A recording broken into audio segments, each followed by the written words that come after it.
Hello everyone, স্বাগতম তোমাদেরকে আমাদের আদর্শ গ্যাস ও গ্যাসের গতিতত্ত্ব এই চ্যাপ্টারের লেকচার নাম্বার 12-এ। আর এই লেকচারটি হচ্ছে আমাদের এই চ্যাপ্টারের সর্বশেষ লেকচার, ঠিক আছে? তো আজকে হচ্ছে আমাদের আলোচ্য টপিক আর্দ্রতা মাপক যন্ত্র ও গ্লেসিয়ারের উৎপাদক, কনসেপ্ট এবং ম্যাথ। আমরা হচ্ছে এই টপিকটা দেখব, কনসেপ্টটাও একটু আলোচনা করবো, প্লাস হচ্ছে রিলেটেড ম্যাথও দেখে ফেলবো। তারপর হচ্ছে আমাদের সর্বশেষ যে টপিক নিউটনের শীতলীকরণ সূত্র। এই অংশটা থেকে হচ্ছে গিয়ে তেমন কোনো কোয়েশ্চেন আসে না, বোর্ড পরীক্ষায় তো আসেই না।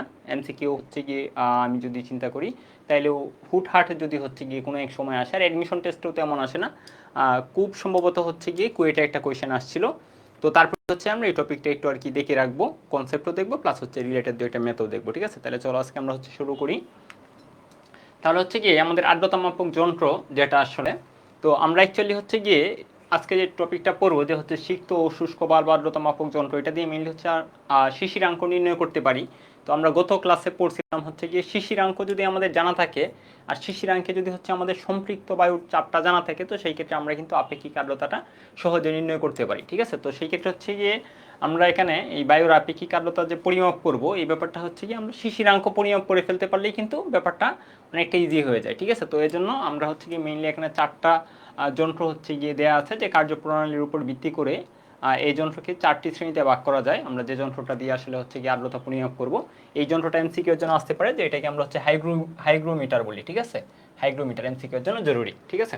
তো আমরা হচ্ছে মেইনলি বেশিরভাগ যন্ত্রগুলো দিয়ে আমরা শিশিরাঙ্ক পরিমাপ করি, তারপর শিশিরাঙ্ক থেকে আমরা আপেক্ষিক আর্দ্রতায় যাই, ঠিক আছে? তো কার্যপ্রণালীর উপর ভিত্তি করে চারটি শ্রেণীতে ভাগ করা যায়। তো এর মধ্যে এখানে চারটার নাম দেওয়া আছে, তোমরা ইচ্ছা করলে একটু দেখে নিতে পারো, কিন্তু আমরা আমাদের জাস্ট এই লেভেলে শুধুমাত্র এই যন্ত্রটা সম্পর্কে আলোচনা করব। এই যন্ত্রটা নিয়ে আলোচনা করব, যে সিক্ত ও শুষ্ক বাল্ব আর্দ্রতা মাপক যন্ত্র, ঠিক আছে? এটার নাম কেন সিক্ত ও শুষ্ক বাল্ব, এটা হচ্ছে কি আমরা একটু পরেই বুঝে যাব, ঠিক আছে? তো হচ্ছে কি এটা আমরা লাস্টে লিখে রাখছি যে এখানে শুধুমাত্র এই যন্ত্রটা নিয়ে আলোচনা করা হবে। তাহলে চলো আমরা দেখি। তো সিক্ত ও শুষ্ক বাল্ব আর্দ্রতা মাপক যন্ত্র, তো এটা দিয়ে আসলে হচ্ছে আমরা কি করি দেখো, যে কোনো স্থানের পানির বাষ্পায়নের হার বায়ুমণ্ডলের আপেক্ষিক আর্দ্রতার উপর নির্ভর করে, ঠিক আছে? আমরা কয়েকটা বেসিক যে হচ্ছে ব্যাপার, এগুলো হচ্ছে আগে একটু দেখি। তো মানে হচ্ছে গিয়ে বাষ্পায়নের যে হার, এটা হচ্ছে আপেক্ষিক আর্দ্রতার উপর ডিপেন্ড করে। এই কথাটার মানে আসলে কি, এটা চলো আমরা হচ্ছে একটু দেখি। গতকালকে আমরা বলছিলাম আপেক্ষিক আর্দ্রতা আসলে কি, এটা কি কেয়ার আছে? আমরা গত ক্লাসে যে পড়লাম যে আপেক্ষিক আর্দ্রতা যদি কোনো স্থানে 70% হয়, এই কথাটার মানে কি?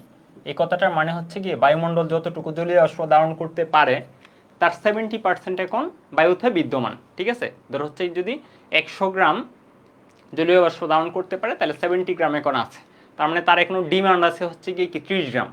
তো এই কথাটাই বলছে যে কোনো স্থানে পানির বাষ্পনের হার বায়ুমণ্ডলের আপেক্ষিক আর্দ্রতার উপর ডিপেন্ড করে। তাহলে আপেক্ষিক আর্দ্রতা যদি তোমার বেশি হয়, তাহলে দেখা যায় তার ডিমান্ডটা কম থাকবে। ধর আপেক্ষিক আর্দ্রতা 70%, মানে তার যতটুকু ডিমান্ড তার হচ্ছে 70% বর্তমানে আছে, তাহলে তার দরকার এখন কত? আর 30% দরকার, ঠিক আছে? তার মানে তখন হচ্ছে গিয়ে তোমার যে বাষ্পনটা হবে, মানে পানি যে হচ্ছে জলীয় বাষ্প আকারে উড়ে যাবে, এটার হচ্ছে ডিমান্ডটা তুলনামূলক কম থাকবে, ঠিক আছে? অন্য একটা জায়গায় তুমি যদি চিন্তা করো, যেখানে আপেক্ষিক আর্দ্রতা বর্তমানে আছে 40%, ঠিক আছে? কোনো একটা স্থান, সেটার আপেক্ষিক আর্দ্রতা যদি তোমার 40% হয়, এই কথাটার মানে তার যতটুকু দরকার তার 40% মাত্র আছে, ঠিক আছে? বর্তমানে তার 40% আছে, তাহলে তার ডিমান্ড আরও কত? তার আরও হচ্ছে গিয়ে 60% দরকার। তো সেই ক্ষেত্রে তখন কিন্তু বাষ্পনটা দ্রুত হবে। মানে আমি একটু ইজি করে যদি হচ্ছে অন্য এক্সাম্পল দিয়ে বলি, ধরো একজন লোকের অনেক ক্ষুধা পাইছে, ঠিক আছে? সে হচ্ছে কি তোমার 100 গ্রাম খাইতে পারে, তো বর্তমানে সে 40 গ্রাম খাইছে, তার মানে তার খাবারটা কিন্তু এখনও দ্রুততর গতিতে কিন্তু চলবে, ঠিক আছে? সে যদি 70 গ্রাম খেয়ে ফেলে, তাহলে কিন্তু তার খাবার যে হারটা, রেটটা, সেটা কিন্তু কমে যাবে। ক্ষুধা যত বেশি, সে তত দ্রুত খাবে, মানে ইচ্ছা করবে যে হচ্ছে সে অনেক দ্রুত অনেক বেশি খাবার খেয়ে ফেলুক, ঠিক আছে? তো যখনই হচ্ছে তোমার আপেক্ষিক আর্দ্রতা বাড়তেছে, তখন তার মানে মিন করতেছে তার ক্ষুধাটা কমে যাচ্ছে, কারণ তার যতটুকু দরকার ধীরে ধীরে সে পেয়ে যাচ্ছে। আপেক্ষিক আর্দ্রতা বেশি মানে সে অনেকটুকু অংশ পেয়ে গেছে, আপেক্ষিক আর্দ্রতা কম মানে সে হচ্ছে কি তার যতটুকু দরকার তার থেকে অনেক কম পাইছে, ঠিক আছে? তো আপেক্ষিক আর্দ্রতা যদি কম হয়, তাহলে হচ্ছে তোমার বাষ্পনের হারটা খুব দ্রুত হয়, মানে হচ্ছে বেশি করে জলীয় বাষ্প উড়ে যায়। আর হচ্ছে যদি আপেক্ষিক আর্দ্রতা বেশি হয়, তাহলে হচ্ছে তোমার বাষ্পনের রেটটা কম থাকে। তো এই কথাটা এখানে বলছে যে কোনো স্থানে পানির বাষ্পনের হার বায়ুমণ্ডলের আপেক্ষিক আর্দ্রতার উপর নির্ভর করে, ঠিক আছে? তাহলে হচ্ছে কি এই কথাটা আমরা একটু সামারি আকারে লিখে রাখি, যদি হচ্ছে সামনে আবার পাবা যে আপেক্ষিক আর্দ্রতা যদি তোমার বেশি হয়, তাহলে বাষ্পায়নের হার এটা কম থাকবে, ঠিক আছে? কম থাকবে। আপেক্ষিক আর্দ্রতা যদি তোমার কম থাকে, তাহলে তোমার এই বাষ্পায়নের যে হার এটা তোমার বেশি হবে, ঠিক আছে? এটা হচ্ছে তোমার সামারি আকারে লিখে রাখতে পারো। তো আপেক্ষিক আর্দ্রতা হ্রাস পেলে পানির বাষ্পীভবনের হার বৃদ্ধি পায়, যে এখানে লেখা আছে পরবর্তী লাইনে যে আপেক্ষিক আর্দ্রতা হ্রাস পেলে পানির বাষ্পীভবনের হার বৃদ্ধি পায় এবং আপেক্ষিক আর্দ্রতা বৃদ্ধি পেলে পানির বাষ্পীভবনের হার হ্রাস পায়। এই তথ্যের উপর ভিত্তি করে সিক্ত এবং আর্দ্র বাল্ব আপেক্ষিক আর্দ্রতা মাপক বা আর্দ্রতা মাপক যন্ত্র তৈরি করা হয়। তো এটা এমসিকিউ এর জন্য আসতে পারে যে কোন তথ্যের উপর ভিত্তি করে, ঠিক আছে, তাহলে যেই কনসেপ্টের উপর ভিত্তি করে। আর হচ্ছে বিজ্ঞানী মেসন এই যন্ত্রের উদ্ভাবন করেন, ঠিক আছে, এটা এমসিকিউ এর জন্য আসতে পারে, এজন্য একে মেসনের আর্দ্রতা মাপক যন্ত্র বলা হয়, ঠিক আছে। তো আমরা এই যন্ত্রটা সম্পর্কে মানে যন্ত্রের যে হচ্ছে কনসেপ্টটা যে কে আবিষ্কার করছে আর হচ্ছে কোন তথ্যের উপর ভিত্তি করে কাজ করে এটা আমরা বুঝতে পারলাম। এখন আমরা এই যন্ত্রটার সাথে একটু পরিচিত হব, ঠিক আছে, মানে যন্ত্রটা দেখতে কেমন বা হচ্ছে কি তার মধ্যে কি কি এলিমেন্ট থাকে। তো এখানে আমরা বলতেছি হচ্ছে দুটি থার্মোমিটার থাকে, ঠিক আছে, একটা থার্মোমিটার T1 আর একটা থার্মোমিটার হচ্ছে গিয়ে T2। তাহলে এই যে এই থার্মোমিটারটা যেটা এটাকে আমরা বলতেছি হচ্ছে T1 থার্মোমিটার, আর অন্য যে থার্মোমিটারটা এটা হচ্ছে তোমার কি T2 থার্মোমিটার। তো এখানে দেখো লিখা আছে এটা কিন্তু হচ্ছে ড্রাই মানে হচ্ছে শুষ্ক, এই থার্মোমিটারটার সাথে আর কোনো কিছু সংযুক্ত নাই, মানে শুষ্ক থার্মোমিটার। আর এটা হচ্ছে তোমার ওয়েট বলতে হচ্ছে এখানে মিন করতেছে যে হচ্ছে গিয়ে কিছুটা ভেজা। তো কিভাবে ভেজা, এই থার্মোমিটারের হচ্ছে গিয়ে একটা প্রান্তে তোমার একটা পলতে বা হচ্ছে কি আমরা যদি বলি ভেজা কাপড়, মানে অনেকের যখন জ্বর উঠে তখন দেখবা হচ্ছে ভেজা কাপড় দিয়ে শরীর মুছে দেয় বা কপালে রাখে, ঠিক আছে, মানে এরকম একটা কাপড় আর কি থার্মোমিটারে জড়ানো থাকে, ঠিক আছে। তো দুটি থার্মোমিটার থাকে T1 এবং T2, একটি কাঠ বা হচ্ছে প্লাস্টিকের ফ্রেমে উল্লম্বভাবে পাশাপাশি আটকানো থাকে, যেরকম তোমরা এখানে দেখতে পারতেছো। তো T2 থার্মোমিটারের বাল্ব মসলিন কাপড়ের একটি পলতে জড়ানো থাকে, যেটা আমরা বুঝতে হচ্ছে ভেজা কাপড়। পলতের এক প্রান্ত একটি পাত্রে রাখা পানির মধ্যে ডুবানো থাকে, ঠিক আছে, একটা প্রান্তই পানির মধ্যে আবার ডুবানো থাকে। যদি এখান থেকে হচ্ছে পানি বাষ্প আকারে উড়ে যায়, ঠিক আছে, এখানে যে পলতেটা আছে কাপড়টা আছে এখান থেকে তো পানি হচ্ছে ধীরে ধীরে উড়ে যাবে। তো তার পানির যে সাপ্লাইটা এটা যেন হচ্ছে গিয়ে নিচের যে পাত্রটা আছে এই পাত্র থেকে পায়, ঠিক আছে, সেজন্য এখানে কি বলছে যে পলতের এক প্রান্ত একটি পাত্রে রাখা পানির মধ্যে ডুবানো থাকে, পানি পলতে বেয়ে উপরে উঠে, ফলে থার্মোমিটারের বাল্ব সর্বদা কি থাকে, ভেজা থাকে, ঠিক আছে। ওকে, এটা আমরা দেখলাম যে তার এলিমেন্টগুলো কি কি। এখন হচ্ছে আমাদের কার্যপ্রণালীটা, মানে এটা আসলে কিভাবে কাজ করে। তো এখানে আমরা আগেই দেখলাম যে T1 যেটা এটা ছিল তোমার শুষ্ক অবস্থায় হচ্ছে থার্মোমিটারটা, আর এটা হচ্ছে তোমার ভেজা অবস্থায় থার্মোমিটারটা, বা হচ্ছে কি থার্মোমিটারের এই প্রান্তটার কি ভেজা থাকে, পানির সাথে সংযুক্ত থাকে। তো এখান থেকে যেহেতু পানি উড়ে যায়, তাহলে হচ্ছে পানি উড়ে যাওয়ার জন্য যে হচ্ছে কি সুপ্ত তাপটা, তোমরা হচ্ছে কি 9-10 একটা ব্যাপার পড়ছো যে হচ্ছে বাষ্পায়ন শীতলতার উদ্ভব ঘটে। যে ধরো হচ্ছে কি আমরা যখন গাম হয়, আমরা যদি ফ্যানের নিচে বসি তাহলে দেখা যায় গামটা যখন উড়ে যায় আমরা একটা শীতলতা অনুভব করি। এটার কারণ হচ্ছে কি এই যে গাম উড়ে যাওয়ার জন্য যে তাপটুকু দরকার, ঠিক আছে, বাষ্প আকারে উড়ে যাওয়ার জন্য যে তাপটুকু দরকার, এই তাপটুকু হচ্ছে আমাদের দেহ থেকে পায়, ঠিক আছে, বা অন্য কোনো জায়গায় যদি সংযুক্ত থাকে ওই জায়গা থেকে পায়। তো তখন ওই স্থানটা হচ্ছে গিয়ে শীতল হয়। তাহলে এখান থেকে যদি হচ্ছে বাষ্প আকারে পানি উড়ে যায় এই পলতে থেকে, তাহলে হচ্ছে গিয়ে সে তাপটা কোন জায়গা থেকে পায়, অবশ্যই হচ্ছে গিয়ে এই যে এই পারিপার্শ্বিকের যে অবস্থা বা থার্মোমিটারের সাথে সংযুক্ত এই থার্মোমিটার থেকে পায়। তো থার্মোমিটারের এই অংশটা কিন্তু হচ্ছে তাপমাত্রা কম থাকে, যেহেতু এটা একটু শীতল হয়, ঠিক আছে। তো হচ্ছে গিয়ে এই কথাটাই আমরা হচ্ছে এখন দেখব যে T1 থার্মোমিটার, ঠিক আছে, T1 থার্মোমিটার যেটা এটা হচ্ছে কি সর্বদা শুষ্ক থাকে বলে এটি বায়ুমণ্ডলের তাপমাত্রা নির্দেশ করে, ঠিক আছে। তার মানে তোমাকে দেখো যদি তোমাকে বলা হয় শুষ্ক থার্মোমিটারের তাপমাত্রা এত, তো এই কথাটার মানে হচ্ছে কি এটা কিন্তু বায়ুমণ্ডলের তাপমাত্রাও, কারণ এটা শুষ্ক অবস্থায় থাকে জাস্ট বায়ুমণ্ডলের সাথে মানে সংস্পর্শে থাকে, তাহলে এই থার্মোমিটারের যে তাপমাত্রা দিবে এটাই হচ্ছে তোমার বায়ুমণ্ডলের তাপমাত্রা। T2 থার্মোমিটার যেটা এটা হচ্ছে গিয়ে কিন্তু ভিজা কাপড় জড়ানো থাকে, ঠিক আছে। তো প্রয়োজনীয় বাল্ব হতে হচ্ছে গিয়ে প্রয়োজনীয় সুপ্ত তাপ গ্রহণ করে পানি বাষ্পায়িত হয়, ফলে তাপমাত্রা টি, এটা T2 লিখা দরকার ছিল, তো তাপমাত্রা T2 বা তাপমাত্রা টি যাই বল, T2 লিখার এখানে দরকার নেই, এখানে জাস্ট বলছে এটা যে তাপমাত্রাটা এটা যদি আমরা টি বিবেচনা করি তাহলে কম হয়, মানে T1 এর থেকে কম হয়, এর তাপমাত্রা T1 এর তাপমাত্রা থেকে কম হয়। আমরা এটাকে ধরো উপরেরটাকে নাম দিলাম T1, তাহলে এটার তাপমাত্রা হচ্ছে T1 থেকে কম হয়। বায়ুর আপেক্ষিক আর্দ্রতা কমে গেলে, ঠিক আছে, বায়ুর আপেক্ষিক আর্দ্রতা যদি কমে যায় তাহলে বাষ্পায়ন হার বেশি হবে। তো বাষ্পায়ন হার যদি বেশি হয় তাহলে ওই থার্মোমিটারটা ভেজা থার্মোমিটারটা এটা কিন্তু অধিক শীতল হবে, কারণ বাষ্পায়ন শীতলতার উদ্ভব ঘটায়, বাষ্পায়ন যত বেশি হবে ওই অবস্থাটা বেশি শীতল হবে, ঠিক আছে। তো বাষ্পায়ন বেশি হয় ফলে থার্মোমিটার দিয়ে তাপমাত্রার পার্থক্য বৃদ্ধি পায়, ঠিক আছে। এগুলো তোমরা জাস্ট হচ্ছে বেসিক কনসেপ্ট, তোমরা এখানে পড়েই হচ্ছে গিয়ে এগুলো মানে বেসিক থেকেই মাথায় রাখতে পারবো, মুখস্থ করার দরকার নেই, জাস্ট একবার হচ্ছে গিয়ে কি গো থ্রু করে যাবা, ঠিক আছে। পার্থক্য বৃদ্ধি পায়। আর যদি হচ্ছে তোমার আপেক্ষিক আর্দ্রতা বেড়ে যায় তাহলে বাষ্পায়ন হচ্ছে কম হয়, তখন হচ্ছে তাপমাত্রার পার্থক্য কি হয়, কম হয়। শুষ্ক বায়ু থার্মোমিটার যেটা, ঠিক আছে, ওইটা তো হচ্ছে তাপমাত্রা ফিক্সড হয়ে থাকে বায়ুমণ্ডলের তাপমাত্রা। তো বাষ্পায়ন যদি কম হয়, ঠিক আছে, বাষ্পায়ন কখন কম হবে, যখন আপেক্ষিক আর্দ্রতা বেশি হয়। আপেক্ষিক আর্দ্রতা 80%, তার মানে তার যতটুকু দরকার তার 80%ই আছে, তার মানে হচ্ছে তার ডিমান্ডটা কম থাকবে, মানে বাষ্পায়নটা কম হবে। আপেক্ষিক আর্দ্রতা বেশি হওয়া মানে বাষ্পায়ন কম হওয়া, আর বাষ্পায়ন কম হওয়া মানে ওই যে বেজাজের থার্মোমিটারটা ওইটার তাপমাত্রা একটু বেশি হওয়া, তখন দেখা যাবে হচ্ছে কি তাদের যে তাপমাত্রার যে পার্থক্য এটা কম থাকবে আর কি, ঠিক আছে। তো এটা হচ্ছে কার্যপ্রণালী, মানে আমরা এরকমভাবে হচ্ছে যন্ত্রটা কাজ করে। তো এই যন্ত্র থেকে আমরা যেটা নির্ণয় করি সেটা হচ্ছে কি আমাদের শিশিরাঙ্ক নির্ণয় করি। তো আমাদের হচ্ছে কি এখানে যে ব্যাপারটা আমি জাস্ট লিখে দেবো সেটা হচ্ছে তোমার শিশিরাঙ্কের তাপমাত্রাটা কত, ঠিক আছে, ওই দিনের শিশিরাঙ্কের তাপমাত্রাটা কত। তো শিশিরাঙ্কের তাপমাত্রাটা আমরা নির্ণয় করতে পারি এরকম, থিটা সমান, সূত্রটা হচ্ছে বইয়ে অন্যভাবে লেখা আছে বা অনেকভাবে লিখে, আমি যেটা মাথায় রাখতাম, থিটা হচ্ছে তোমার শিশিরাঙ্কের তাপমাত্রা, এই তাপমাত্রাটা সমান হচ্ছে গিয়ে থিটা 1 মাইনাস জি ইন্টু থিটা 1 মাইনাস থিটা 2, ঠিক আছে। তো এইভাবে কেন মনে রাখা, দেখো এই পাশেই কিন্তু আমরা লিখছি যে ফলে এর তাপমাত্রা T1 এর তাপমাত্রা থেকে কম হয়, তার মানে আমরা বুঝতেছি যে হচ্ছে গিয়ে থিটা 2 যেটা, থিটা 2টা হচ্ছে তোমার লেস দেন থিটা 1, মানে শুষ্ক বল থার্মোমিটারের যে তাপমাত্রা এটাকে আমরা ধরছিলাম হচ্ছে থিটা 1। তো এটা অবশ্যই তো হচ্ছে বায়ুমণ্ডলের তাপমাত্রা, যেহেতু তাপমাত্রা একটু বেশি থাকবে, আর হচ্ছে থিটা 2 যেটা, এটা যেহেতু ভেজা থার্মোমিটার, তাহলে ওটার তাপমাত্রা একটু কম থাকবে। তো সূত্রটা কি হচ্ছে কি আমরা এরকমভাবেই শিখছি যে হচ্ছে থিটা 1 মাইনাস জি ইন্টু থিটা 1 মাইনাস থিটা 2। তো আমরা এখানে যেহেতু নেগেটিভ কোনো অ্যান্সার পাবো না, আমরা হচ্ছে গিয়ে এই যে এই অংশগুলোকে তুমি চিন্তা করে রাখো যে এগুলো হচ্ছে আমাদের পজিটিভ থাকবে। তাহলে পজিটিভ রাখার জন্য কী করতে হবে, বড়টা থেকে ছোটোটা আমাদের বিয়োগ করতে হবে। তো এর জন্য থিটা 1 মাইনাস থিটা 2, মানে বড়টা থেকে ছোটোটা বিয়োগ। ঠিক একইভাবে এখানে একটা বড় সংখ্যা, তো তারপর থেকে এখান থেকে একটা আমরা ছোটো সংখ্যা বিয়োগ করতেছি আর কি, ঠিক আছে। তো এই আর কি অবস্থাটা। তো সূত্রটাকে তোমরা এরকমভাবে মাথায় রাখতে পারো, থিটা হচ্ছে তোমার শিশিরাঙ্কের তাপমাত্রা, তাহলে এটার পরিচয় আসলে কোনটার কি, এই যে এই থিটাটা, এটা হচ্ছে তোমার শিশিরাঙ্কের তাপমাত্রা,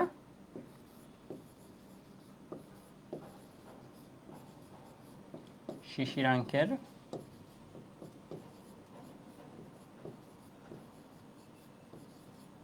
তাপমাত্রা। থিটা 1 যেটা, এটা হচ্ছে শুষ্ক বল থার্মোমিটারের তাপমাত্রা, বা যেটাকে আমরা বায়ুমণ্ডলের তাপমাত্রাও বলতে পারি, দুইটাই লিখে রাখো। থিটা 2 যেটা, এটা হচ্ছে তোমার হচ্ছে গিয়ে আর্দ্র বাল্ব, বা হচ্ছে গিয়ে তোমার দ্বিতীয় যে থার্মোমিটারটা ছিল এটাকে আমরা আর্দ্র বাল্ব বলি। ওকে, বাল্ব বানান হচ্ছে গিয়ে একটু দেখে নিতে পারো। আর জি হচ্ছে তোমার গ্লেসিয়ারের উৎপাদক, ঠিক আছে, গ্লেসিয়ারের উৎপাদক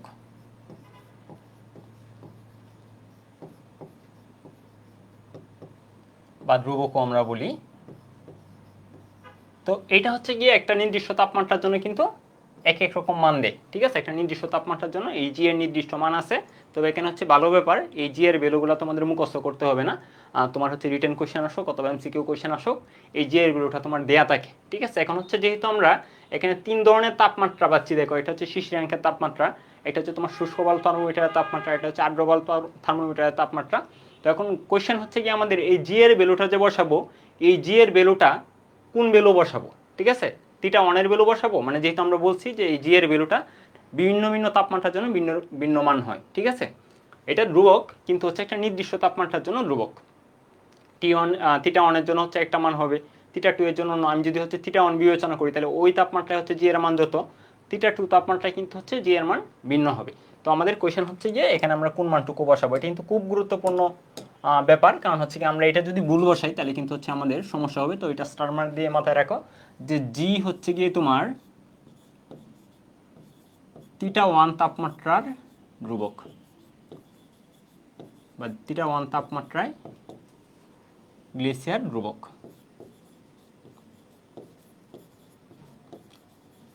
গ্লেসিয়ার ধ্রুবক বা উৎপাদক আমরা বলতে পারি। তো এই ব্যাপারটা কিন্তু আমাদের মাথায় রাখতে হবে। এটা যদি তোমরা ভুলে যাও তাহলে হচ্ছে তুমি এরকমভাবে মাথায় রাখতে পারো যে দেখো এই যে আমাদের জিটা, এটা কার কাছাকাছি আছে, এই থিটা 1 এর কাছাকাছি আছে, কিন্তু এখানে কিন্তু একটা বিয়োগ আছে, ঠিক আছে। তো হচ্ছে কি থিটা 1 এর সাথে কিন্তু তার, বা তুমি হচ্ছে গিয়ে যেভাবে চিন্তা করো যে এই পাশে হচ্ছে তার থিটা 1 কাছে, এই পাশে হচ্ছে থিটা 1 কাছে, থিটা 2 কিন্তু অনেক দূরে, এই পাশে যে থিটা ও কিন্তু অনেক দূরে, তার মানে এই জিটা যার কাছাকাছি সেই তাপমাত্রায় তার মানটা হবে, ঠিক আছে। তাহলে আমাদের অবশ্যই মাথায় রাখতে হবে জি এর যে মানটা এটা হচ্ছে θ1 তাপমাত্রায় গ্লেসিয়ারের ধ্রুবক। কোশ্চেনে হচ্ছে এগুলো দেয়া থাকবে, জাস্ট তুমি হচ্ছে গিয়ে সূত্র বসাবা, মান বসাবা, অঙ্ক হয়ে যাবে। তাহলে এই টাইপের দু একটা ম্যাথ আজকে আমরা হচ্ছে দু একটা দেখে ফেলতে পারি। তো দেখো এখানে কি বলছে, এখন আমাদের আপেক্ষিক আর্দ্রতা বলুক বা যাই কিছু নির্ণয় করতে বলুক, খুবই কিন্তু সিম্পলি আমরা সব কিছু করে ফেলতে পারবো। তো দেখো কি বলছে যে শুষ্ক ও আর্দ্র বাল্বের বানানটা একটু ঠিক করে নিও। তাপমাত্রা যথাক্রমে হচ্ছে 20°C এবং হচ্ছে গিয়ে কি 12°C। শিশিরাঙ্ক এবং আপেক্ষিক আর্দ্রতা নির্ণয় করো, ঠিক আছে? শিশিরাঙ্ক এবং আপেক্ষিক আর্দ্রতা তোমাকে নির্ণয় করতে বলছে। তো আগে হচ্ছে কি আমরা এখান থেকে আইডেন্টিফাই করে ফেলি যে কোনটার মান কত হবে, ঠিক আছে? তাহলে হচ্ছে তোমাকে শুষ্ক বাল্ব যে থার্মোমিটারটা এটা বলছে হচ্ছে গিয়ে 20°C। তাহলে আমরা শুষ্ক বাল্ব থার্মোমিটারকে যেন কত ধরি, θ1 ধরি। তাহলে θ1 হচ্ছে তোমার এখানে 20। তো এখানে একটা ব্যাপার হচ্ছে গিয়ে কেলভিন এককে কিন্তু বসাতে হবে না, এখানে যত মানগুলো আমরা বসাবো সব হচ্ছে সেলসিয়াস এককে। তো এই পাশে হচ্ছে আমরা লিখে দিই যে এখানে তাপমাত্রার একক হচ্ছে সেলসিয়াস, সেলসিয়াস স্কেলে, ঠিক আছে? আমরা হচ্ছে গিয়ে এই চ্যাপ্টারের সব ম্যাথ করে এটা আমরা হচ্ছে গিয়ে বুকে ধারণ করে ফেলছি যে হচ্ছে গিয়ে বেশিরভাগ সময় তাপমাত্রার ভ্যালুটা আমাদের কেলভিন এককে বসিয়ে ফেলার একটা প্রবণতা তৈরি করে ফেলছি, কিন্তু এখানে এটা না। তাহলে θ1 সমান হচ্ছে তোমার 20°C। আর আর্দ্র বাল্ব যেটা এটা হচ্ছে তোমার θ2 আমরা হচ্ছে বিবেচনা করছিলাম, বা এই সূত্র হচ্ছে আমরা θ2কে আর্দ্র বাল্ব থার্মোমিটার বলছিলাম, যেটা তাপমাত্রা এখানে দেওয়া আছে 12°C, 12°C। আচ্ছা, শিশিরাঙ্ক এবং আপেক্ষিক আর্দ্রতা নির্ণয় করতে বলছে তোমাকে, ঠিক আছে? এখন শিশিরাঙ্ক নির্ণয় করার জন্য অবশ্যই তো আমাদেরকে একটা গ্লেসিয়ারের উৎপাদক জানা থাকতে হবে বা ধ্রুবকটা জানা থাকতে হবে, কারণ সূত্রটা ছিল এরকম। আমরা যদি হচ্ছে সূত্রটার দিকে একটু যাই, তাহলে θ সমান তোমার θ1 মাইনাস জি ইন্টু θ1 মাইনাস θ2। এগুলাকে তোমরা ইচ্ছা করলে টিও নাম দিতে পারো, T1 মাইনাস T2, ঠিক আছে? এটা কোনো ম্যাটার না। তাহলে আমাদের হচ্ছে গ্লেসিয়ারের যে ধ্রুবকটা আমরা বলছিলাম, এই ধ্রুবকটা হবে কি বলতো, যেহেতু জি এর কাছে হচ্ছে θ1, তাহলে θ1 তাপমাত্রায় গ্লেসিয়ারের ধ্রুবকটা। তো মজার ব্যাপার হচ্ছে কি এখানে তোমাকে 20°C তাপমাত্রা, মানে আমরা যেটাকে θ1 বলছি, যে θ1°C লাগবে, মানে 20°C লাগবে। কোয়েশ্চেনে কিন্তু 20°C দেওয়া আছে, যে তোমাকে বলছে যে 20°C তাপমাত্রায় গ্লেসিয়ারের উৎপাদক হচ্ছে তোমার কি 1.79।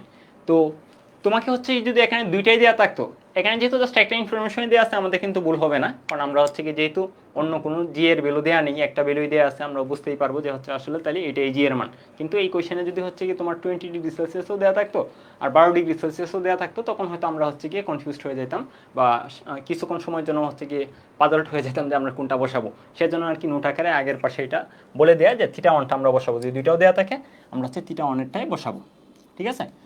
তাহলে এখানে দেখো θ1 ছিল হচ্ছে তোমার 20 মাইনাস 1.79 ইন্টু 20 মাইনাস 12, ঠিক আছে? এই তো চলো হচ্ছে আমরা ক্যালকুলেটরটা নিয়ে আসি। তাহলে এখান থেকে আমরা হচ্ছে কি শিশিরাঙ্কের তাপমাত্রাটা পেয়ে যাব 1.79 ইন্টু 8, তারপর হচ্ছে 20 মাইনাস সেন্সার। তাহলে এখান থেকে আমরা পাবো 5.68, তাহলে সমান তোমার হচ্ছে 5.68°C। এটা হচ্ছে তোমার শিশিরাঙ্কের তাপমাত্রা। তাহলে আমরা এই থিটা পেয়ে গেলাম, ঠিক আছে? তো দ্বিতীয় অংশ তোমাকে কি বের করতে বলছে, যে আপেক্ষিক আর্দ্রতাটা। তাহলে চলো আমরা আপেক্ষিক আর্দ্রতাটা ওখান থেকে নির্ণয় করে ফেলি। দেখো আপেক্ষিক আর্দ্রতা কিন্তু আমরা গত ক্লাসে ভালো করে পড়ে ফেলছি। তো আমাদের হচ্ছে কি আপেক্ষিক আর্দ্রতা, আর এটা অনেক সময় হচ্ছে মিক্স কোয়েশ্চেন আসে, ঠিক আছে? তো হচ্ছে কি গত ক্লাসে আপেক্ষিক আর্দ্রতা যেহেতু পড়ে ফেলছি, আজকে আপেক্ষিক আর্দ্রতার সকল ম্যাথ আমরা পারবো। তো জাস্ট হচ্ছে মিক্স একটা ম্যাথ যেহেতু, তো আমরা এটা আমি প্রথমটা করে দিচ্ছি। ওকে, তাহলে হচ্ছে আপেক্ষিক আর্দ্রতার সূত্রটা কি ছিল, রিলেটিভ হিউমিডিটি আর সমান আমাদের হচ্ছে নিচে ছিল একটা হচ্ছে যখন প্রেসার দেওয়া থাকবে তখন নিচে একটা এফ, উপরে একটা স্মল এফ, ঠিক আছে? আর গুণন হচ্ছে 100%, যেহেতু হচ্ছে আমরা শতকরা এককে হিসাব করি। এই স্মল এফটা কি যেন ছিল বলতো, স্মল এফটা ছিল যে শিশিরাঙ্কের তাপমাত্রায় সম্পৃক্ত বাষ্পের চাপ। আর এফ যেটা ছিল, এফটা হচ্ছে গিয়ে বর্তমান যে পরিবেশটা আছে এই পরিবেশে সম্পৃক্ত অবস্থায় বায়ুর চাপ, যদি সম্পৃক্ত অবস্থা আমরা তৈরি করি বা সম্পৃক্ত সর্বোচ্চ যে ধারণ ক্ষমতা ওই ধারণ ক্ষমতায় নিয়ে যাই, ঠিক আছে? তো নর্মালি এই ভ্যালুগুলো হচ্ছে তোমার দেয়া থাকবে। তো দেখো এখানে তোমাকে কি বলছে, 20 ডিগ্রি সেলসিয়াস তাপমাত্রায় জলীয় বাষ্পের সর্বোচ্চ চাপ যথাক্রমে, এই সর্বোচ্চ যে চাপটা এটাকে আমরা হচ্ছে বলতেছি সম্পৃক্ত বায়ুর প্রেসার, বাষ্পের প্রেসার। ঠিক আছে, তাহলে তোমাকে 20 ডিগ্রি সেলসিয়াস তাপমাত্রায় জলীয় বাষ্পের সর্বোচ্চ চাপ যেটা, এটা হচ্ছে তোমার ক্যাপিটাল এফ এর মান, এটা তোমার এখানে সরাসরি দেওয়া আছে, তাহলে সরাসরি মান বসিয়ে দাও। এটা হচ্ছে তোমার কি 17.6 মিলিমিটার। তো হচ্ছে দুইটা যেহেতু হচ্ছে কি তোমার মিলিমিটার এককে দেওয়া আছে, তাহলে এটা আমাদের এককটা চেঞ্জ করতে হবে না। আর স্মল এফটা যেন কি ছিল বলতো, স্মল এফটা ছিল শিশিরাঙ্কের তাপমাত্রায় সম্পৃক্ত বাষ্পের প্রেসার। ঠিক আছে, শিশিরাঙ্কের তাপমাত্রায় সম্পৃক্ত বাষ্পের প্রেসার। তো আমরা হচ্ছে গিয়ে দেখো আগের অংশে শিশিরাঙ্ক নির্ণয় করছি, শিশিরাঙ্ক কত হয়েছে 5.68। তাহলে আমাদের হচ্ছে স্মল এফের যে ভ্যালুটা হবে এটা হচ্ছে 5.68 ডিগ্রি সেলসিয়াস তাপমাত্রায় সম্পৃক্ত বাষ্পের প্রেসার। ঠিক আছে, তাহলে হচ্ছে এখানে একটা মজার ব্যাপার কি জানো, যে বেশিরভাগ কোয়েশনে মানে তোমার শিশিরাঙ্ক যেটা নির্ণয় করবা অ্যাকচুয়ালি এই ইনফরমেশনটাই দেওয়া থাকে। ঠিক আছে, এখানে দেখো তোমাকে কিন্তু কোয়েশন আগেই দেওয়া আছে 5.68 ডিগ্রি সেলসিয়াস তাপমাত্রায় জলীয় বাষ্পের সর্বোচ্চ চাপ 6.85।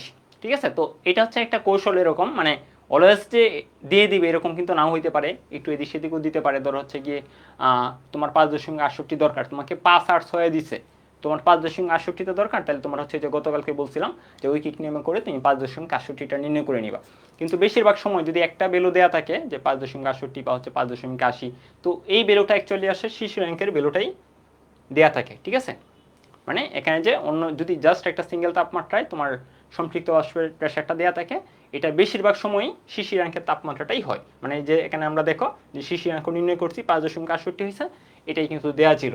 তো এটাও তোমরা একটা কৌশল অবলম্বন করতে পারো। যদি দেখো হচ্ছে তুমি নির্ণয় করে দেখলা যে উপরে যে এখানে সিঙ্গেল যে তাপমাত্রাটা দেওয়া আছে তোমার শিশিরাঙ্ক অন্যটা আসছে, তো সেই ক্ষেত্রে তুমি অঙ্কটা আবার রিচেক দিতে পারো। ঠিক আছে, ওকে, তাহলে হচ্ছে কি আমাদের দরকার ছিল 5.68 ডিগ্রি সেলসিয়াস তাপমাত্রা সম্পৃক্ত জলীয় বাষ্পের চাপ, এটা একদম হচ্ছে কি সরাসরি দেওয়া আছে। তাহলে চলো হচ্ছে আমরা এটা মানটা বসিয়ে দিই। তাহলে এটা ছিল 6.85.6, আচ্ছা 6.85.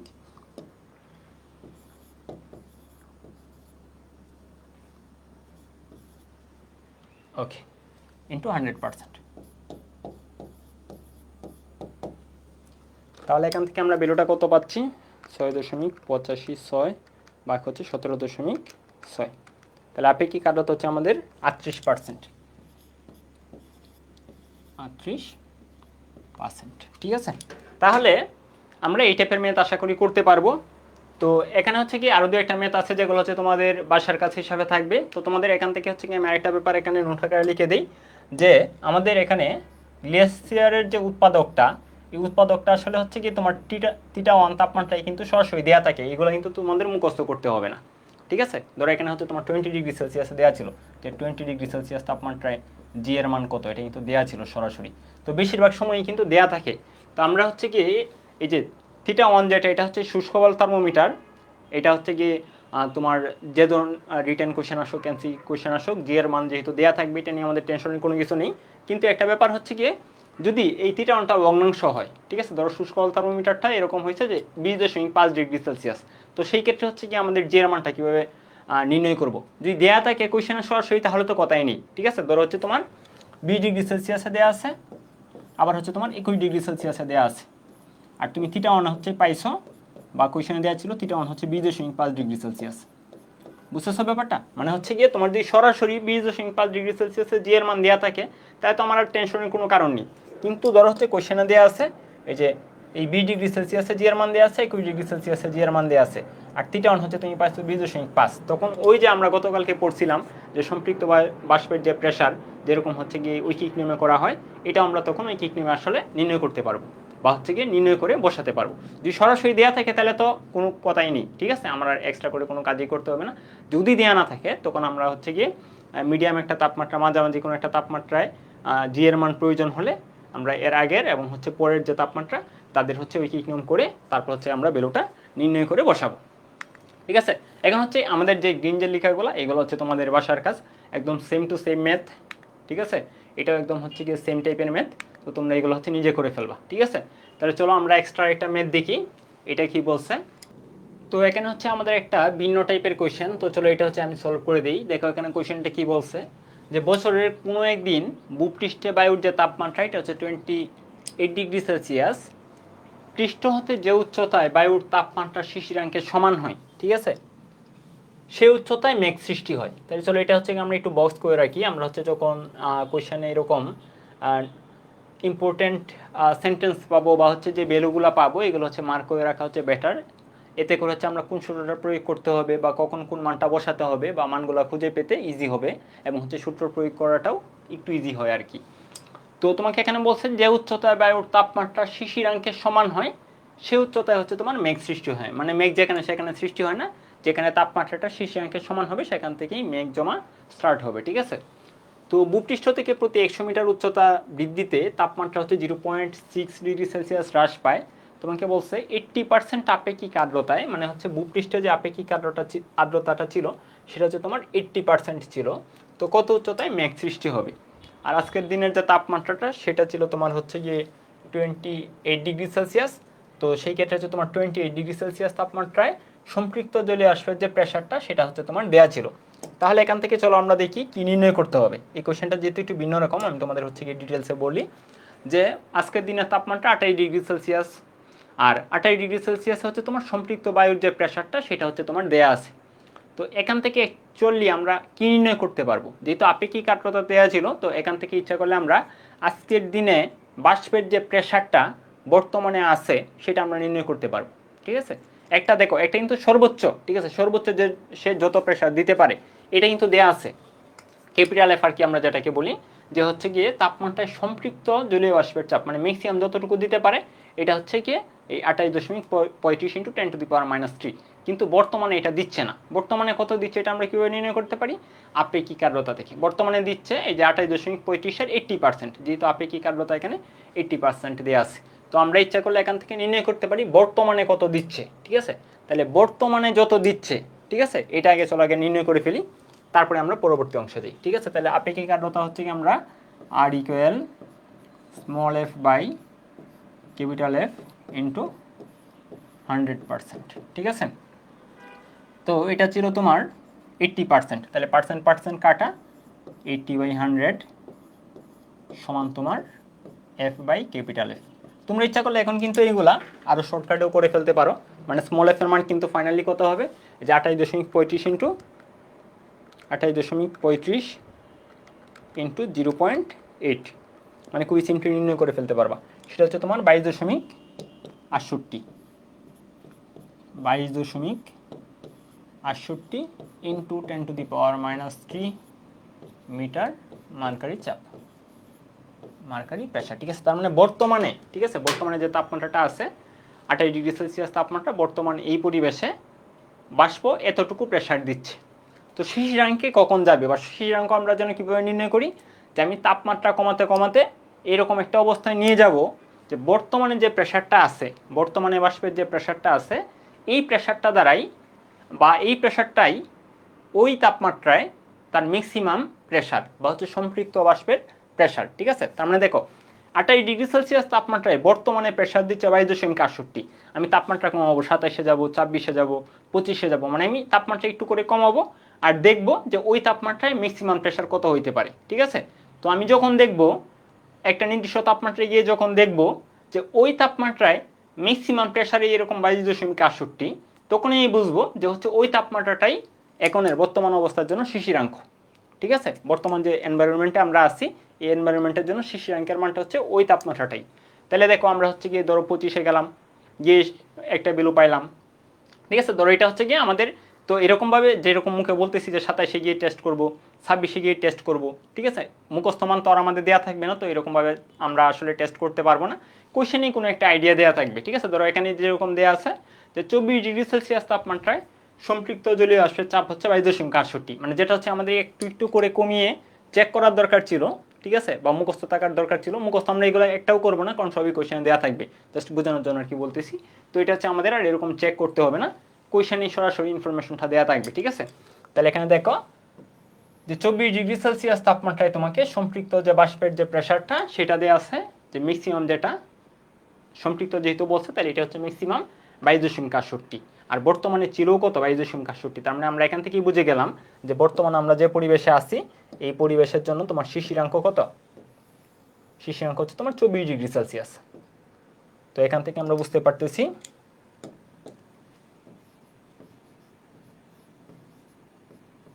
যেহেতু 24°C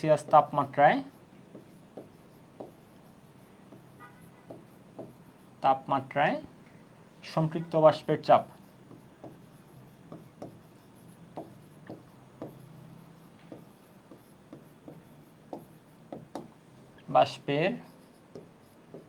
চাপ সমান 22.68 ইন্টু 10⁻³ মিটার মার্কারি প্রেসার। সুতরাং বা আমরা এরকম বলতে পারি যা এফ এর সমান,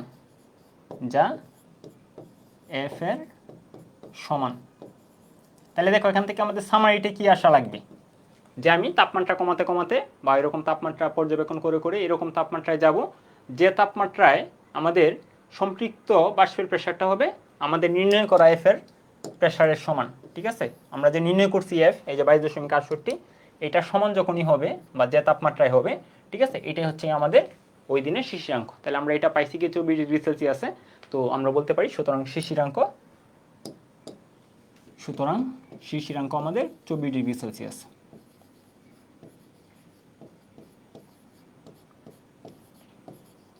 24°C।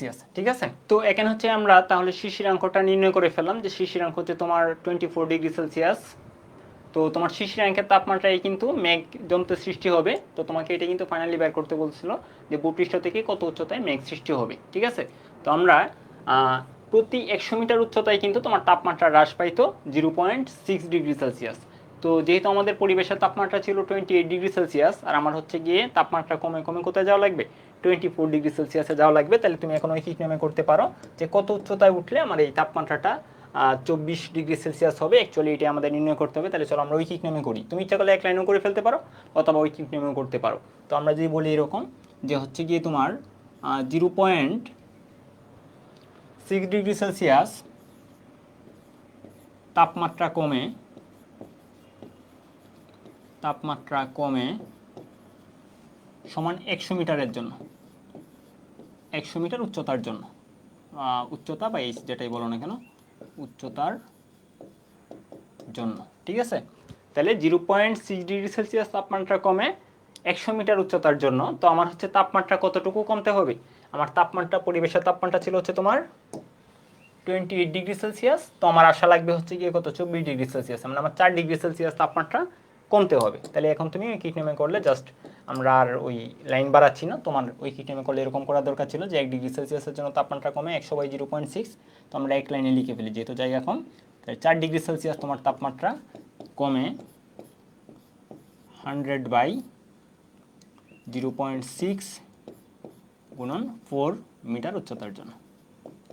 ঠিক আছে, তাহলে চলো আমরা দেখি উচ্চতাটা কত হয়। তাহলে তোমার 400/0.6 হবে আর কি, 400/0.6 বা হচ্ছে এটা 666 মিটার। ঠিক আছে, তাহলে হচ্ছে কি আমরা এখানে নির্ণয় করে লিখে ফেলি। ওকে, এটা পরবর্তী পেজে আমরা করতে পারতাম। তোমরা এখানে হচ্ছে তাহলে মানে একটু সমান হচ্ছে কি আমি এখানে লিখি 666 মিটার, এটা তোমরা বুঝে নিও। ঠিক আছে, তাহলে এটা হচ্ছে আমাদের অ্যান্সার। তো এখানে ইকুয়েশন এটা নির্ণয় করতে বলছিল। তো এটা ইচ্ছা করলে তোমরা এক লাইনেও করে ফেলতে পারো, মানে একদম যে ঐকিক নিয়মে করতে হবে এরকম না। আমরা তো এখন আর হচ্ছে একদম ছোটো বাচ্চা নই যে হচ্ছে আমাদের ঐকিক নিয়মে ভেঙে ভেঙে করতে হবে। তুমি ইচ্ছা করলে এক লাইনে যে 100/0.6 গুণন হচ্ছে 4 এটা দিয়ে করে ফেলতে পারো। ওকে, তাহলে চলো আমরা পরবর্তী কোয়েশ্চেনে চলে যাই। তো তোমাকে বলছে কোনো গড়ের তাপমাত্রা হচ্ছে 32°C, শিশিরাঙ্ক হচ্ছে তোমার 14°C এবং আপেক্ষিক আর্দ্রতা যেটা এটা হচ্ছে তোমার 48%। ওই সময়ে গড়ের বাইরে তাপমাত্রা 11°C এবং আপেক্ষিক আর্দ্রতা হচ্ছে তোমার 70%। 32°C ও 11°C তাপমাত্রায় মানে অন্যান্য যে ইনফরমেশন নর্মালি যেগুলো দেওয়া থাকে যে সম্পৃক্ত বাষ্পের চাপ এটা হচ্ছে তোমার দেয়া আছে। আর 32°C হচ্ছে তোমার গ্লেসিয়ারের যে ধ্রুবকটা এটাও তোমার দেয়া আছে। তো তোমাকে প্রথমে বলছে এই গড়ের আর্দ্র ও শুষ্ক বল হাইগ্রোমিটারের আর্দ্র বল থার্মোমিটারের পার্ট কত দেখাবে। ঠিক আছে, তাহলে এটা হচ্ছে প্রথম সূত্রটা, জাস্ট ওই যে আমরা আজকে যে প্রথম সূত্রটা দেখলাম একদম এই সূত্রটা তুমি বসিয়ে দিবা, সব কিছু দেওয়া আছে, শিশিরাঙ্কের তাপমাত্রা দেওয়া আছে, গ্লেসিয়ারের ধ্রুবক দেওয়া আছে, শুষ্ক বাল্ব হাইগ্রোমিটারের মিটারে, আর্দ্র বাল্ব থার্মোমিটার কত পার্ট দেখাবে।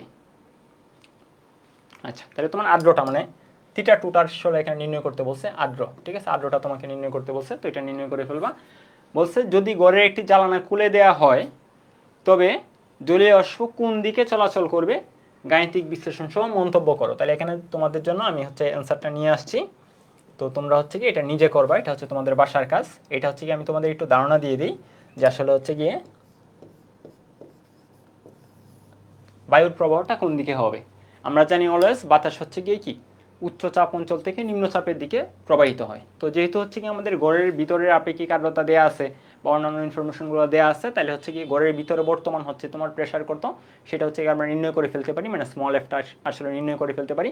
ঠিক একইভাবে গড়ের বাহিরের যে হচ্ছে স্মল এফটা সেটা হচ্ছে আমরা নির্ণয় করে ফেলতে পারি। অথবা এখানে কোয়েশ্চেনই হয়তো দেওয়া আছে, কোয়েশ্চেন তো আমি এত ভালো করে পড়তেছি না এখানে, মানে তোমরা হচ্ছে কোয়েশ্চেন পড়ে এটা আর কি বুঝবা যে হচ্ছে গিয়ে গড়ের ভিতরের যে স্মল এফ সেটা আমরা নির্ণয় করব, গড়ের বাহিরের যে স্মল এফ সেটা হচ্ছে আমরা নির্ণয় করব। তারপরে আমরা হচ্ছে বলবো দেখব যে কোনটা হচ্ছে বেশি, এই বেশিটা থেকে হচ্ছে কি কমটার দিকে বাতাসের ফ্লোটা হবে, তাহলে জলে আসবো গড়ের ভেতর থেকে বাহিরে বের হবে। এটা হচ্ছে তোমাদের অ্যান্সারটা, তোমরা এটা নির্ণয় করে দেখবা আর কি। ওকে, এখন এটাই ছিল হচ্ছে কি আমাদের এই চ্যাপ্টারের মানে এই অংশটার মেইন যে ম্যাথগুলা সৃজনশীল কোয়েশ্চেন আসে এটার উপর থেকে।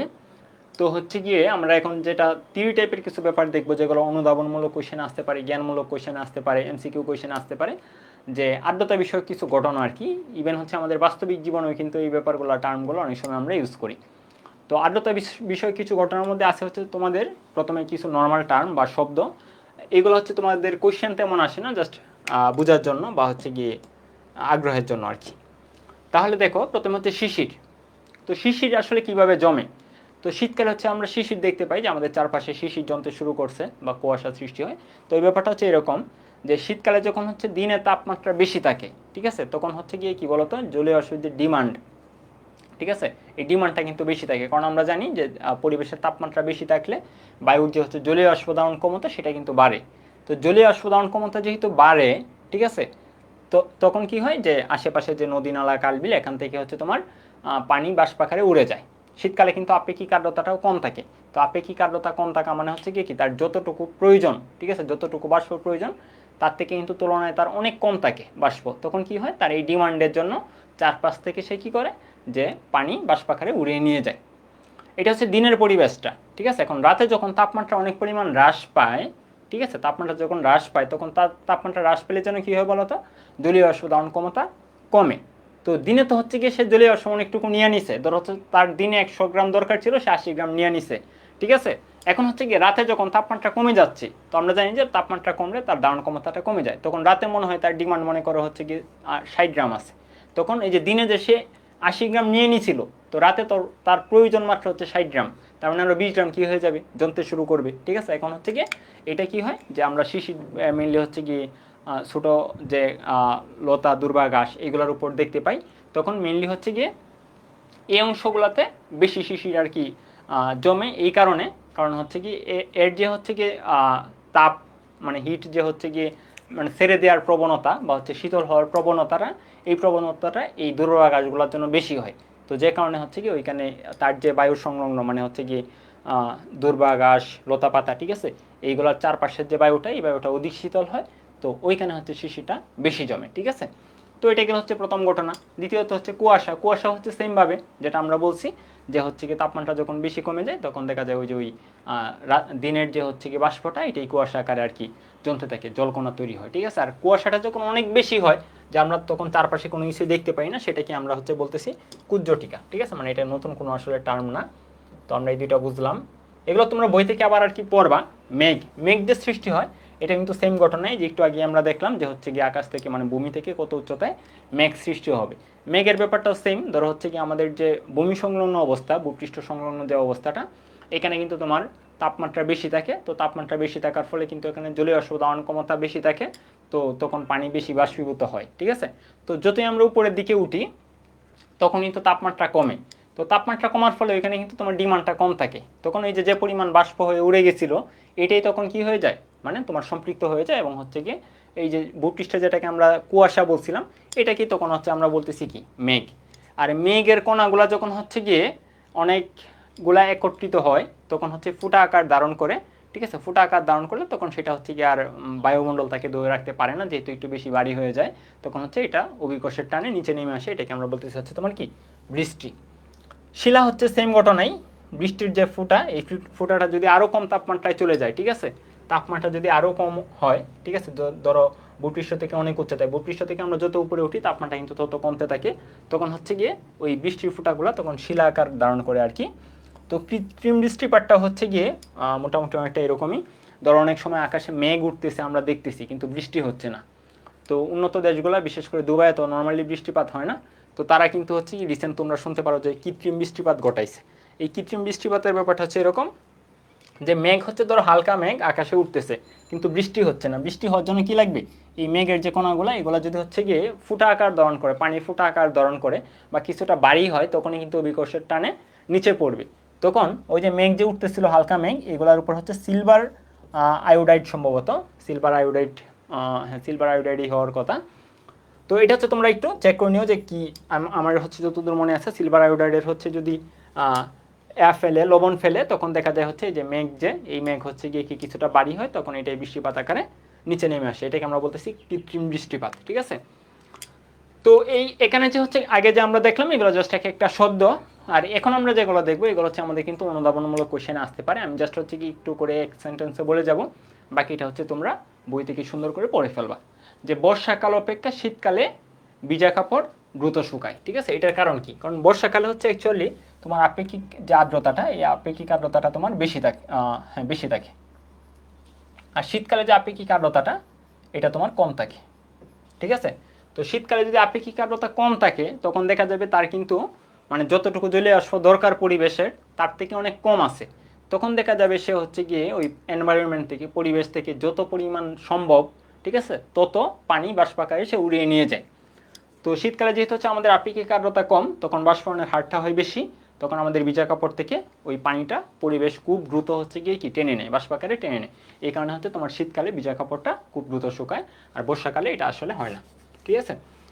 একই তাপমাত্রায় যেখানে আপেক্ষিক আর্দ্রতা বেশি সেখানে বেশি অস্বস্তি বোধ হয়। আপেক্ষিক আর্দ্রতা বেশি এই কথাটার মানে কি, ধরো আপেক্ষিক আর্দ্রতা 70%, মোটামুটি একটা বেশি ভ্যালু বললাম। তো এই কথাটার মানে পরিবেশের 70% হচ্ছে গিয়ে কি বাষ্পই বর্তমানে আছে, তখন কিন্তু সে আর পরিবেশ থেকে কি করবে না, মানে হচ্ছে গিয়ে ধরো পানি থেকে পানিকে বাষ্পাকারে উড়িয়ে বেশি নিবে না, কারণ তার তো তেমন দরকার নেই, তার যতটুকু দরকার তার 70%ই আছে, তার যতটুকু ক্ষুধা লাগছে 70%ই সে খেয়ে ফেলছে, তার মানে এখন আর তার খাবারের জন্য কিন্তু এত ডিমান্ড নেই। তখন কি হয়, সে কিন্তু তখন এই যে পরিবেশের যে পানিটা, এই পানিটাকে বাষ্পাকারে খুব কম, ঠিক আছে, বা অল্প অল্প করে বা খুব কম হারে উড়িয়ে নিয়ে যায়, ঠিক আছে। তো আমরা একটু আগে একটা ব্যাপার পড়ছিলাম যে বাষ্পায়ন শীতলতার উদ্ভব ঘটায়। তো আমরা যদি একটু হচ্ছে গিয়ে আমাদের দেহটা একটু গেমে, মানে আমরা হচ্ছে একটু এদিক সেদিক হয়ে যাই বা হচ্ছে গরমাক্ত দেহ থাকে, তখন এই গামটা যদি দ্রুত উড়ে যায়, ঠিক আছে, তো এই তাপটা সে কোন জায়গা থেকে নেয়, আমাদের দেহ থেকে নেয়, তখন আমরা কিন্তু কিছুটা স্বস্তি অনুভব করি। এখন পরিবেশ যদি হচ্ছে আমার গামটা উড়ায় না নেয়, ঠিক আছে, আমার যে গামটা এই গামটা যদি বাষ্পাকারে উড়ায় না নেয় তাহলে তো আমি হচ্ছে অস্বস্তি বোধ করবো, আমার হচ্ছে গিয়ে যেটাকে আমরা অনেক সময় ব্যবসা গরম বলি, ঠিক আছে, আমি গামতেছি কিন্তু হচ্ছে গিয়ে আপেক্ষিক আর্দ্রতা বেশি থাকার ফলে ওই পরিবেশ আমার এই গামটাকে উড়ায় নিচ্ছে না, তখন আমি কিন্তু অস্বস্তিতে ভুগবো এবং হচ্ছে আমার কষ্ট হবে।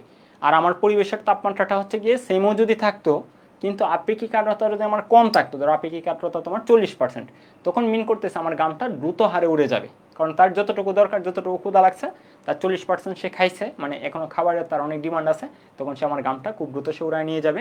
আর গাম উড়ায় নিয়ে যাওয়া মানে হচ্ছে বাষ্পায়ন হওয়া, আর বাষ্পায়ন হচ্ছে গিয়ে কী করবে, শীতলতা তৈরি করবে, ঠিক আছে।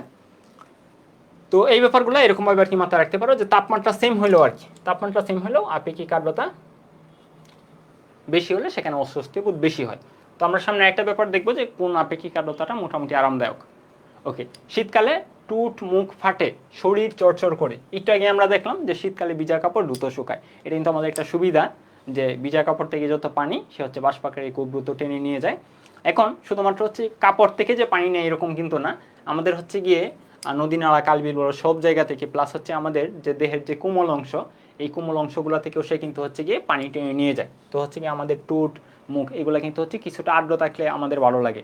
তো যখন হচ্ছে কি আমাদের এখান থেকে এই পানি টেনে নিয়ে যায় তখন কিন্তু শুষ্ক হয়ে যায়, আর শুষ্ক হলে আমাদের হচ্ছে গিয়ে ওই রকম টুট ফেটে যায়, আর হচ্ছে শরীরটাও দেখবা যাচ্ছে কেমন কেমন করে, ঠিক আছে। তো এই আর কি। তারপরে আকাশ মেঘাচ্ছন্ন হলে শিশির পড়ে না। আকাশ মেঘাচ্ছন্ন হলে শিশির পড়ে না, এই কথাটা হচ্ছে কি আমরা একটু গভীর কথা, যে আকাশ যখন মানে শিশির কীভাবে পড়ে বলো তো। আমরা একটু আগেই বলছিলাম যে দিনে এনভায়রনমেন্ট কী করে, যে নদী নালা খাল বিল থেকে হিউজ পরিমাণ পানি বাষ্প আকারে উড়িয়ে নিয়ে যায়, ঠিক আছে। মানে তার যতটুকু দরকার, যেহেতু দরকার হচ্ছে কি তার বেশি, সেজন্য মানে যতটুকু পসিবল সে উড়ায় নিয়ে যায়। এখন শিশির কখন জমতে শুরু করবে, ধরো হচ্ছে তার দরকার ছিল 100 গ্রাম, সে 80 গ্রাম টেনে নিয়ে গেছে। শিশির জমতে তখনই শুরু করবে যখন তাপমাত্রা কমে, ঠিক আছে, যখন তাপমাত্রা কমে এরকম তাপমাত্রায় আসবে যখন তার দরকারই হচ্ছে 80 বা তার কম, ঠিক আছে। সে দিনে যে 80 গ্রাম নিয়ে নিছিল, তো রাতে যদি হচ্ছে মনে করো তার 80 থেকে কম প্রয়োজন হয়, তাপমাত্রা কমে 80 থেকে কমে তার ডিমান্ড চলে আসলো, তখন বাদবাকিটা ঘনীভূত হবে, সেটাকে আমরা শিশির বলতেছিলাম। এখন এই যে দিনে যে তাপমাত্রা বেশি ছিল, তো রাতের তাপমাত্রা মেনলি কমে কিভাবে, এই ভূপৃষ্ঠ থেকে তাপটা আসলে হচ্ছে চলে যায়, ঠিক আছে, ভূপৃষ্ঠ থেকে তাপটা শোষিত হয়ে যায়, বা হচ্ছে বলতে পারো যে উপরের দিকে চলে যায়। তো এখন হচ্ছে কি আকাশ যদি মেঘাচ্ছন্ন হয়, তখন এই যে তাপটা, এই তাপটা কিন্তু তখন আর হচ্ছে কি এই মেঘটাকে বেদ করে যেতে পারে না, ঠিক আছে। আকাশ যদি মেঘাচ্ছন্ন হয়, তাহলে এই যে আমাদের দিনের তাপমাত্রাটা বেশি ছিল, রাতের তাপমাত্রাটা হচ্ছে কমার কথা ছিল, কিভাবে, এটা হচ্ছে ধরো রিলিজ হয়ে। তো হচ্ছে কি মেঘাচ্ছন্ন যদি হয়, তাহলে মেঘাচ্ছন্ন হলে এই তাপটা আর হচ্ছে গিয়ে এখান থেকে এই যে আমাদের ভূপৃষ্ঠ সংলগ্ন যে এলাকা, এখান থেকে আর বের হয়ে যেতে পারে না। তো আমাদের রাতেও আর তাপমাত্রা কমে না, আর রাতেও যেহেতু তাপমাত্রা কমে না, সেই ক্ষেত্রে হচ্ছে তোমার শিশিরও আর পড়ে না, ঠিক আছে। এই আর কি ব্যাপারটা। তো এইগুলো হচ্ছে তোমাদের অনুধাবনমূলক কোশ্চেনের জন্য কিন্তু আসতে পারে, ঠিক আছে। তাহলে আমাদের এখানে একটা ব্যাপার দেখব, যে আরামদায়ক আপেক্ষিক আর্দ্রতা। আমরা তো এটা বুঝতে পারলাম যে হচ্ছে আপেক্ষিক আর্দ্রতা যদি বেশি হয়, সেম তাপমাত্রা আপেক্ষিক আর্দ্রতা যদি বেশি হয়, তাহলে আমরা কিন্তু হচ্ছে অস্বস্তি একটু বেশি অনুভব করি, ঠিক আছে। আর আপেক্ষিক আর্দ্রতা যদি কম হয়, তখন আমাদের জন্য একটু আরামদায়ক হয়। এখন আপেক্ষিক আর্দ্রতা হইতে হইতে এরকম কি বলে এটাকে, আমরা একটু আগেই বলছি যে আপেক্ষিক আর্দ্রতা বেশি হচ্ছে কি অস্বস্তি বেশি, আপেক্ষিক আর্দ্রতা কম মানে হচ্ছে আমাদের স্বস্তি বেশি।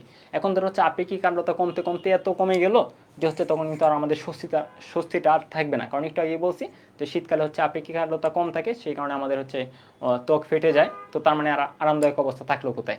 ঠিক একইভাবে হচ্ছে গিয়ে আপেক্ষিক আর্দ্রতা বেশি মানে আমাদের অস্বস্তি তৈরি হয়। এখন হচ্ছে গিয়ে এজন আমি কমাতে চাই, কিন্তু কমাতে কমাতে বেশি কমে ফেলে আবার সমস্যা। তো এই কথাটাকে আর কি আমরা একসাথে যদি সামারিটা নিই, আমরা বলবো হচ্ছে গিয়ে যে আমাদের মেইনলি যে ধরো অ্যারাউন্ড 30 থেকে 70%, 30 থেকে 70%-এর যে আপেক্ষিক আর্দ্রতাটা এই রেঞ্জে, 30 থেকে 70% মোটামুটি আরামদায়ক, 70% আরামদায়ক আপেক্ষিক আর্দ্রতা, আরামদায়ক আপেক্ষিক আর্দ্রতা, ঠিক আছে। এটা আসলে কেন লিখে দেয়া, কারণ আমরা হচ্ছে কি এই যে একটা ব্যাপার মুখস্থ করে ফেলছি যে আপেক্ষিক আর্দ্রতা বেশি মানে অস্বস্তি বেশি, আপেক্ষিক আর্দ্রতা কম মানে আরাম বেশি, ঠিক আছে। এখন ধরো তোমার এরকম কোশ্চেন আসে সৃজনশীল কোশ্চেনে, যে তুমি নির্ণয় করে দেখো যে হচ্ছে একটা আপেক্ষিক আর্দ্রতা 45%, আর একটা হচ্ছে তোমার হচ্ছে গিয়ে 50%। তখন কিন্তু আমরা বলতে পারি যে 50% হচ্ছে অস্বস্তি বেশি মানে হচ্ছে গিয়ে কষ্ট বেশি, আর হচ্ছে 45% যেটা এটা হচ্ছে আরাম বেশি। তো আমরা খুব সুন্দর করে কম্পেয়ার করে ফেলি। কিন্তু আমাদের এইটারও কিন্তু একটা রেঞ্জ, এই রেঞ্জটা কিন্তু 30 থেকে মোটামুটি 70-এর মধ্যে। এখন আমার যে আপেক্ষিক আর্দ্রতা একটা পাইছি 22%, ঠিক আছে, আর একটা পাইছি ধরো হচ্ছে তোমার 35%। তো আমরা একটু আগে যে বললাম যে আপেক্ষিক আর্দ্রতা কম মানে হচ্ছে আমার আরাম বেশি, তো এখন কমতে কমতে এটা হচ্ছে 22% চলে গেছে, এটা কিন্তু আবার আমার জন্য আরামদায়ক না, ঠিক আছে। তো এই দুইটা যদি আমি কম্পেয়ার করি, তাহলে আমার 35টাই কিন্তু একটু বেশি আরামদায়ক, ঠিক আছে। তো এই কথাটাই আর কি, যে আমরা জাস্ট ওই মুখস্থ আকারে ওই কথাটাই মাথায় রাখবো না যে আপেক্ষিক আর্দ্রতা কম মানে আরামদায়ক বেশি। আপেক্ষিক আর্দ্রতা কমতে কমতে যদি একদম অতিরিক্ত কমে যায়, তাহলে কিন্তু আবার হচ্ছে গিয়ে ঝামেলা, তখন আমরা সেখান থেকে যে দুইটা ভ্যালু পাবো, এখান থেকে বেশিটাই হচ্ছে আমাদের জন্য বেশি আরামদায়ক হবে। তো এসিতে লাগানো নল দিয়ে, এটা হচ্ছে কি আমরা চারপাশে দেখি যে এসিতে লাগানো নল দিয়ে ফুটায় ফুটায় পানি পড়ে, ঠিক আছে। তোমরা হচ্ছে গিয়ে যদি বিভিন্ন অফিস আদালত দেখো, বা হচ্ছে অনেকের বাসায় হচ্ছে এসি ইউজ করো, তো দেখবা ফুটায় ফুটায় একটা অংশ দিয়ে নল দিয়ে পানি পড়তেছে। এই কথাটার মানে কি, ঠিক আছে, এই কথাটার মানে হচ্ছে ধরো তুমি তো একটা রুমের মধ্যে হচ্ছে গিয়ে কি এসি ইউজ করতেছো, কখন ইউজ করো, যখন হচ্ছে তোমার তাপমাত্রাটা রুমের জন্য বেশি থাকে। তো তোমার 40°C তাপমাত্রা তোমার রুমে, ঠিক আছে। তো এই রুমে হচ্ছে তুমি কি করতেছো, এসি ইউজ করতে চাচ্ছ। এসির কাজ কি, যে তাপমাত্রাটা ধীরে ধীরে কমিয়ে দেয়া। এখন ধরো তোমার 40°C যে তাপমাত্রা ছিল, এই অবস্থায় তোমার আপেক্ষিক আর্দ্রতা ছিল হচ্ছে ধরো তোমার 50%। জাস্ট আমি বলতেছি আর কি 50%। 40°C তাপমাত্রা তোমার এই রুমের আপেক্ষিক আর্দ্রতা ছিল কত, 50%। তো আমরা কিন্তু একটু আগে বলছি যে আপেক্ষিক আর্দ্রতাটাও কিন্তু তোমার জন্য কি আরামদায়ক একটা পরিবেশ তৈরি করতে পারে, বা তোমার আরামদায়কভাবে বেঁচে থাকার জন্য, ঠিক আছে, বা আরামদায়ক পরিবেশের জন্য আপেক্ষিক আর্দ্রতাটাও একটা ইম্পর্টেন্ট ফ্যাক্টর। তাহলে 40°C তাপমাত্রা তোমার জন্য একটু যন্ত্রণাদায়ক, সেই জন্য তুমি এসি ইউজ করতেছো। যেমন তাপমাত্রা কমে কি হয়, ধরো হচ্ছে তুমি তাপমাত্রাটাকে 25°C নিয়ে আসতে পারো, ঠিক আছে। এখন তুমি 25°C তাপমাত্রা নিয়ে আসছো। এখন তোমার রুমটা কি অবস্থায় থাকে, আবদ্ধ অবস্থায় থাকে। তো তোমার 40°C যখন তাপমাত্রা ছিল, তখন তোমার কিন্তু ওই যে তোমার রুম, এই রুমের মধ্যে কিন্তু জলীয় বাষ্প ধারণ ক্ষমতা ছিল বেশি, কারণ জলীয় বাষ্প ধারণ ক্ষমতা যেটা, এটা কিন্তু তাপমাত্রার উপর ডিপেন্ড করে। তাহলে 40°C তাপমাত্রায় জলীয় বাষ্প ধারণ ক্ষমতা ধরো ছিল তোমার 100 গ্রাম। আপেক্ষিক আর্দ্রতা 50%, এই কথাটা মানে কি, যে দরকার ছিল হচ্ছে তোমার 40°C তাপমাত্রায় তোমার নিট ছিল 100 গ্রাম, তোমার ছিল হচ্ছে গিয়ে ধরো এক্সিস্ট করতেছিল 50 গ্রাম। এজন্যই তো আমরা আপেক্ষিক আর্দ্রতাটাকে কি বলছি, 50% বলছি। এখন তাপমাত্রা যখন কমিয়ে তুমি 25°C নিয়ে আসবা, 25°C নিয়ে আসবা, তখন কিন্তু তোমার এই যে নিট যেটা, এই নিটটা কিন্তু এখন আর তোমার 100 গ্রাম না, এখন ধরো হচ্ছে তোমার নিটটা হয়ে গেছে হচ্ছে গিয়ে 60 গ্রাম। কারণ আমরা জানি তাপমাত্রা কমলে যে হচ্ছে গিয়ে পরিবেশের জলীয় বাষ্প ধারণ ক্ষমতা কি হয়, কমে যায়। তাহলে তুমি তাপমাত্রা কমায় আনছো কিসের জন্য, আরামদায়ক অবস্থার জন্য। হ্যাঁ ঠিক আছে, তাপমাত্রা কমাইছো।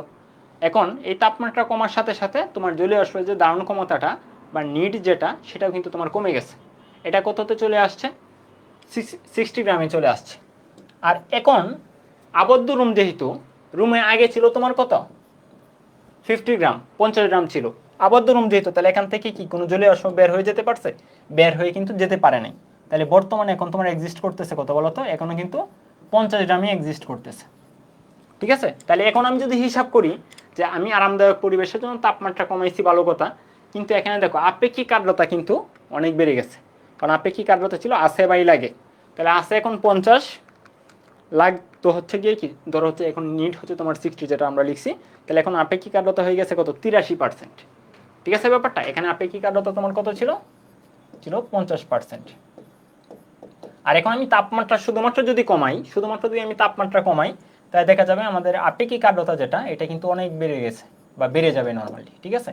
আমাদের এটা কিন্তু খুবই সেন্সিটিভ একটা ইস্যু। তো আমরা যেহেতু বলছি যে আরামদায়ক পরিবেশের জন্য শুধুমাত্র হচ্ছে তাপমাত্রা ফ্যাক্টর না, তাপমাত্রার সাথে আপেক্ষিক আর্দ্রতাটাও একটা ফ্যাক্টর। তাহলে এখন আমার কি হবে বলতো, আপেক্ষিক আর্দ্রতাটাকে একটু কমিয়ে ফেলতে হবে। কারণ আমরা বলছি আপেক্ষিক আর্দ্রতা হচ্ছে যদি 30 থেকে 70-এর মধ্যে থাকে, তাহলে আমরা হচ্ছে আরামদায়ক অবস্থায় পরিলক্ষিত করতে পারি, ঠিক আছে। তো আমাদের এখন দরকারটা হচ্ছে কি, যে আপেক্ষিক আর্দ্রতাটাকে কমিয়ে যদি আমি 50%-এর মধ্যে নিয়ে আসতে পারি, তাহলে সব থেকে বেস্ট হয়, ঠিক আছে। তাহলে আপেক্ষিক আর্দ্রতা যদি আমি হচ্ছে গিয়ে কি করি, 50%-এ নিয়ে আসি, তাহলে কতটুকু আমার রুমে কতটুকু জলীয় বাষ্প রাখতে পারবো, যেটা এক্সিস্ট করতেছিল 50 গ্রাম, ঠিক আছে। এটাকে অবশ্যই আমার কমিয়ে 30-এ নিয়ে আসতে হবে, মানে 30 গ্রামে নিয়ে আসতে হবে।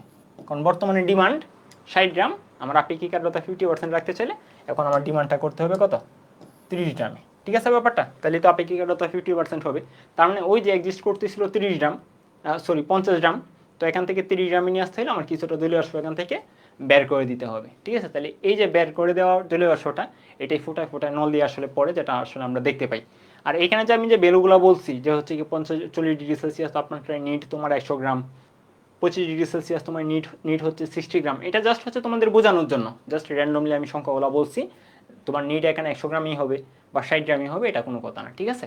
তোমার রুমের হচ্ছে কি আকার বা হচ্ছে অন্যান্য ইস্যু, এগুলোর উপর কিন্তু ডিপেন্ড করে। তো এটা জাস্ট হচ্ছে বোঝানোর জন্য, আশা করি এই ব্যাপারটা বুঝতে পারছো। তাহলে চলো আমরা পরবর্তী অংশে চলে যাই। তো আপেক্ষিক আর্দ্রতার গুরুত্ব হচ্ছে আমাদের জন্য খুবই বেশি ইম্পর্টেন্ট। আমরা একটু আগেই মাত্রই বললাম যে আরামদায়ক পরিবেশের জন্য আপেক্ষিক আর্দ্রতা জরুরি, শুধুমাত্র আরামদায়ক পরিবেশ না, আর অনেক ব্যাপার হচ্ছে এখানে আছে, এগুলো তোমরা পড়ে ফেলতে পারো। যে হচ্ছে আমরা অনেক খাদ্যদ্রব্য সংরক্ষণ করি, তারপর হচ্ছে বিমান চলাচল করে, ঠিক আছে। এই সবগুলাই হচ্ছে গিয়ে আমাদের আপেক্ষিক আর্দ্রতার সাথে অনেকভাবে রিলেটেড। তো আপেক্ষিক আর্দ্রতাটা এই জন্য হচ্ছে আমাদের দৈনন্দিন যে জীবন, এই জীবনের জন্য অনেক গুরুত্বপূর্ণ বা হচ্ছে গুরুত্ব বহন করে। এগুলো কিন্তু তোমাদের ব্যাখ্যামূলক কোশ্চেন আসতে পারে। তো আমাদের হচ্ছে গিয়ে এরই মাধ্যমে পার্ট 3 একদম টোটালি শেষ, মানে আমাদের বলতে পারো একদম চ্যাপ্টারটা শেষের দিকে চলে আসছি। আর এই চ্যাপ্টারটাকে শুরুতে যে আমরা 4টা পার্টে ভাগ করছিলাম, এই 4টা পার্টের লাস্ট পার্ট হচ্ছে নিউটনের শীতলীকরণ সূত্র। এখান থেকে বোর্ড পরীক্ষায় বা হচ্ছে গিয়ে অ্যাডমিশন টেস্টে কোথাও এরকম কোনো কোয়েশ্চেন আসে না, তবে হুটহাট মাঝে মাঝে 2-একটা কোয়েশ্চেন চলে আসতে পারে এমসিকিউ অথবা রিটেন। তো সেজন্য আমরা এই টপিকটাও বাদ দেবো না, এটা হচ্ছে আমরা পড়ে ফেলবো। এটা খুবই হচ্ছে গিয়ে সিম্পল একটা টপিক। তো চলো আমরা দেখি এটাকে কীভাবে হচ্ছে আমরা পড়তে পারি।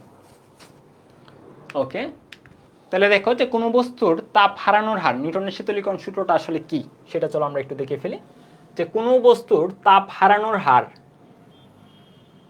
বস্তু এবং তার তাপ হারানোর হার, তাপ হারানোর হার বস্তু এবং তার পারিপার্শ্বিকের তাপমাত্রার পার্থক্যের সাথে সরাসরি সমানুপাতিক।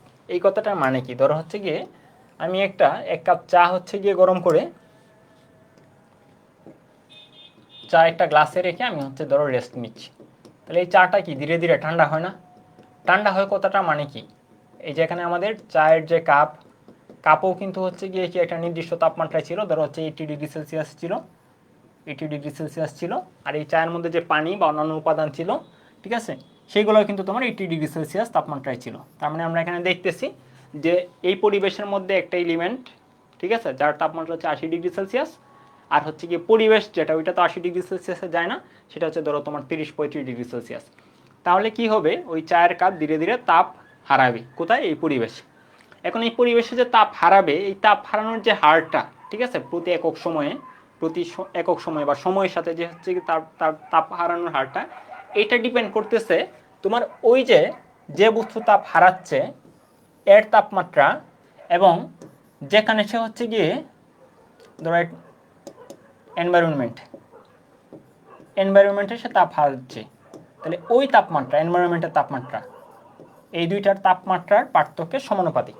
ঠিক আছে, ব্যাপারটা খেয়াল করো। ধরো হচ্ছে তোমার চায়ের কাপের তাপমাত্রা 80 ডিগ্রি সেলসিয়াস, এনভায়রনমেন্টের তাপমাত্রা 25 ডিগ্রি সেলসিয়াস, তাহলে সে যেভাবে তাপ হারাবে, আমার ওই চায়ের কাপটা যদি হচ্ছে কি 200 ডিগ্রি সেলসিয়াস হইতো, পরিবেশের তাপমাত্রা যদি আমার 25 ডিগ্রি সেলসিয়াস হইতো, তাহলে দেখা যাইতো আরও বেশি দ্রুত তাপ হারাইতো।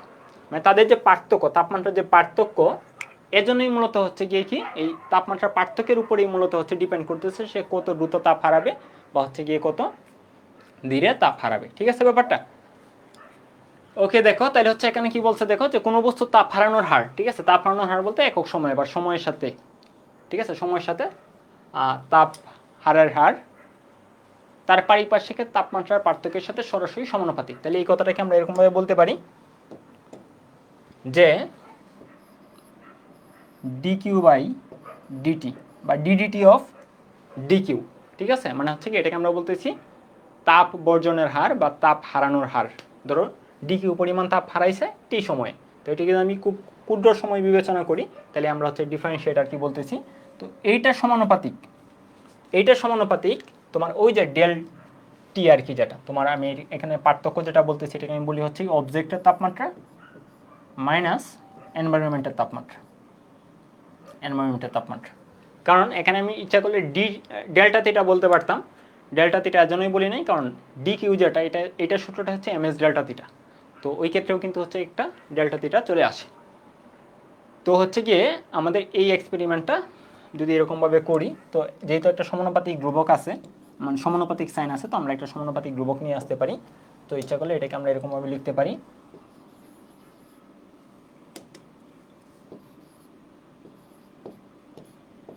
ডিটি সমান হচ্ছে তোমার কে অবজেক্টের তাপমাত্রা মাইনাস হচ্ছে তোমার এনভায়রনমেন্টের তাপমাত্রা। এটা হলো যে অবজেক্টের তাপমাত্রা মাইনাস হচ্ছে এনভায়রনমেন্টের তাপমাত্রা হবে এরকম না। ধরো আমার যে অবজেক্টের তাপমাত্রা যদি হচ্ছে গিয়ে কম থাকে, ধরো অবজেক্টের তাপমাত্রা হচ্ছে -2 ডিগ্রি সেলসিয়াস, এনভায়রনমেন্টের তাপমাত্রা হচ্ছে তোমার 25 ডিগ্রি সেলসিয়াস, তখন কিন্তু অবজেক্ট বরং কী করবে, তাপ শোষণ করবে, আর এনভায়রনমেন্টটা হচ্ছে গিয়ে কি তাপ বর্জন করবে বা তাপ হারাবে। তো আমরা হচ্ছে এখানে ধরে নিচ্ছি আর কি অবজেক্টের তাপমাত্রাটা বেশি, এজন্য অবজেক্টের তাপমাত্রা মাইনাস হচ্ছে গিয়ে এনভায়রনমেন্টের তাপমাত্রা লিখলাম, মানে মেন হচ্ছে এখানে তাপমাত্রার পার্থক্যটা লিখলেই হয়েছে। তো এটা হচ্ছে আমাদের সূত্রটা। এখন শুধুমাত্র আমাদের এই তাপ বর্জনের যে ব্যাপারটা, এটা শুধুমাত্র যে আমাদের তাপমাত্রার পার্থক্যের উপর ডিপেন্ড করে এরকম কিন্তু না। ধরো তোমাদের চায়ের যে গ্লাসটা, এই গ্লাসের যে হচ্ছে গিয়ে তোমার পরিবেশ সংলগ্ন যে পৃষ্ঠটা, এটা যদি বেশি হয়, মানে গ্লাসটা যদি বেশি মোটা হয়, তাহলে তখন দেখা যাবে হচ্ছে গিয়ে কি তার তাপ আরও বেশি দ্রুত হচ্ছে গিয়ে হারাচ্ছে। তারপর হচ্ছে গিয়ে কি আপেক্ষিক তাপ বা অন্যান্য অনেক কিছুর উপরেই ডিপেন্ড করে, ঠিক আছে। এখন আমরা যদি এরকম একটা এক্সপেরিমেন্ট করি যে অন্যান্য সব কিছুই সেম, ধরো হচ্ছে গিয়ে দুইটা চায়ের কাপ একদম সেম টু সেম, ঠিক আছে, পরিবেশের তাপমাত্রা যেটা এটাও 25, দুইটা কাপের জন্য হচ্ছে গিয়ে চায়ের তাপমাত্রা 80°C, তারপরে হচ্ছে গিয়ে কি চায়ের যে উপাদান এগুলো সেম, মানে অন্যান্য উপাদান সব সেম টু সেম, ঠিক আছে, মানে অন্যান্য যা কিছু আছে সব সেম টু সেম, তখন আমরা বলতে পারি যে হচ্ছে কি এই যে তাপের যে হচ্ছে গিয়ে, মানে আমি যদি দুইটা কাপ নিই, দুইটা কাপ নিয়ে হচ্ছে আমার এক্সপেরিমেন্টটা করি, তাহলে তখন আমরা দেখব যে দুইটা কাপের জন্যই তোমার তাপ বর্জনের হার সেম হবে। ধরো dQ/dt প্রথম কাপ সমান হচ্ছে তোমার ddt অফ dQ দ্বিতীয় কাপ, ঠিক আছে। অন্যান্য যত উপাদান সব যদি সেম হয়, ধরো পরিবেশের আমি দুইটা কাপ নিলাম, দুইটা চায়ের কাপ নিলাম, দুইটার উপর আমি এক্সপেরিমেন্ট করতেছি, তো দুইটা চায়ের কাপের যে উপাদান, ঠিক আছে, মানে গ্লাস আর কি, কাপ যেটা, দুইটাই হচ্ছে ধরো গ্লাসের সেম আকার, সেম শেপ, পৃষ্ঠতলের ক্ষেত্রফল সেম, দুইটার মধ্যে হচ্ছে গিয়ে তোমার কি সেম উপাদান দিয়ে চা বানানো, ধরো পানি দিয়ে, চিনির পরিমাণ সেম, ঠিক আছে। তারপর হচ্ছে কি পরিবেশের তাপমাত্রা সেম, দুই ক্ষেত্রেই পরিবেশের তাপমাত্রা সেম, দুই ক্ষেত্রেই হচ্ছে চায়ের কাপের এবং চায়ের তাপমাত্রা সেম, মানে অন্যান্য যা কিছু আছে, যা কিছু হইতে পারে সব কিছুই যদি সেম হয়, তাহলে শুধুমাত্র আমরা বলতে পারি যে প্রথম চায়ের কাপ যে পরিমাণ রেটে তাপ হারাবে, দ্বিতীয় চায়ের কাপও কি সেম পরিমাণ তাপ হারাবে, সেম পরিমাণ রেটে তাপ হারাবে। তো এটা হচ্ছে আমাদের মানে প্রয়োগ করা ব্যাপার, মানে আমাদের হচ্ছে গিয়ে এই তাপ হারানোর রেট কিন্তু অনেক কিছুর উপর ডিপেন্ড করে। তো আমরা সব কিছুকে সেম ধরে জাস্ট হচ্ছে একটা অংশে চলে আসলাম। তো আমরা এই সূত্রটা প্রয়োগ করেই হচ্ছে দু একটা ম্যাথ আর কি করবো, ঠিক আছে। আর অন্যান্য হচ্ছে কি যে এখানে আমরা পড়ছি এগুলো হচ্ছে নর্মালি তেমন আসবে না, তো এইটাই তোমরা জাস্ট হচ্ছে মাথায় রাখতে পারো। এখন ঘটনা হচ্ছে ডিকিউ আসলে কি, ডিকিউ হচ্ছে তোমরা 9-10 পড়ছো, যে ডিকিউ হচ্ছে কি পরিমাণ তাপ বর্জন করতেছে বা কি পরিমাণ তাপ গ্রহণ করতেছে। এই ডিকিউ এর জন্য কিন্তু সূত্র আছে এমএস ডেল থিটা, ঠিক আছে। এমএস ডেল থিটা, এম হচ্ছে গিয়ে যে তাপ হারাচ্ছে বা গ্রহণ করতেছে তার ভর, এস হচ্ছে তার আপেক্ষিক তাপ, আর ডেল থিটা হচ্ছে তার তাপমাত্রা কেমন চেঞ্জ হয়েছে, ঠিক আছে। তাহলে ডি কিউকে আমরা ইচ্ছা করলে এমএস ডেল থিটা লিখতে পারি, ঠিক আছে। তো এখন আমরা হচ্ছে এই সূত্রটা ইউজ করে যে একটা ম্যাথ করে ফেলবো, তাহলে আমাদের চ্যাপ্টারটা শেষ, ঠিক আছে। ওকে, তাহলে চলো আমরা দু একটা ম্যাথ করে ফেলি। তো এই দুইটা হচ্ছে কি সূত্র আমাদের মাথায় রাখতে হবে, আর এগুলো যে আলোচনা করলাম এগুলো জাস্ট বোঝানোর জন্য, এগুলো দরকার নেই, তোমরা এই দুইটা সূত্র মুখস্থ রাখবা, ঠিক আছে। ওকে, তাহলে চলো আমরা দেখি এখানে কি বলছে। একটা কোয়েশ্চেন আমি যদি তোমাদের করে দিই, একটা কোয়েশ্চেন হচ্ছে কি সলভ করে দিলে বাদ বাকিগুলো তোমরা করতে পারবা। এখানে 3টা কোয়েশ্চেন আছে মোট। ওকে, আমি একটা করে দিচ্ছি। তোমাকে বলছে 250 নম্বরের একটি তামার ক্যালোরিমিটারে, ক্যালোরিমিটার হচ্ছে কি যে আমরা পাত্র যেটা, এই পাত্রটাকে তুমি ক্যালোরিমিটার চিন্তা করো, রাখা 5 গ্রাম পানি 60°C হতে 40°C তাপমাত্রায় শীতল হতে 80 সেকেন্ড সময় লাগে একই ক্যালোরিমিটারে। তাহলে দেখো চায়ের কাপ কিন্তু সেম, সমান আয়তনের 6 গ্রাম ভরের কোনো তরল পদার্থ 60° থেকে 40°C তাপমাত্রায় শীতল হতে সময় লাগে তোমার 70 সেকেন্ড, ঠিক আছে। তো তরল পদার্থটির আপেক্ষিক তাপ নির্ণয় করো। ওকে,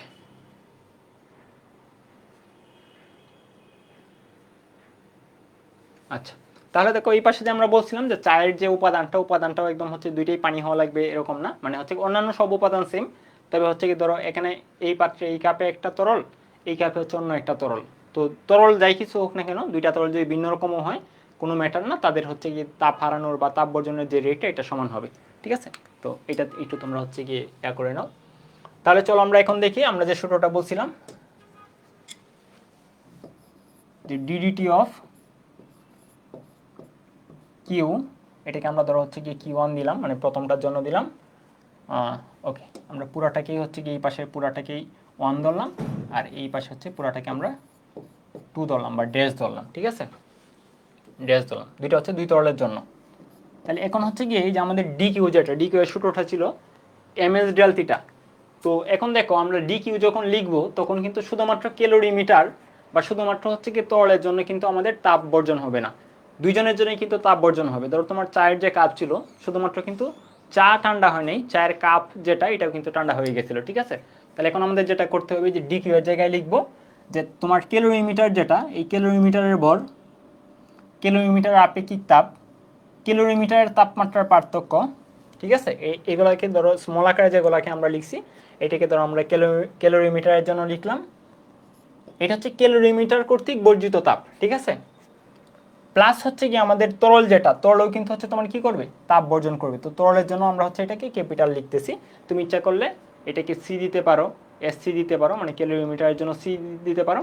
আর হচ্ছে কি তোমার লিকুইড যেটা, লিকুইডের জন্য তুমি এটার লেজে অন্য কিছু লিখে দিতে পারো। তো আমি হচ্ছে কি ক্যালোমিটারের জন্য সি দিই, তাহলে সি ডেল থিটা। এখন ডেল থিটা কিন্তু দুইটার জন্যই সেম হবে, তো ডেল থিটাটাকে আর নাম্বারিং করতে হবে না।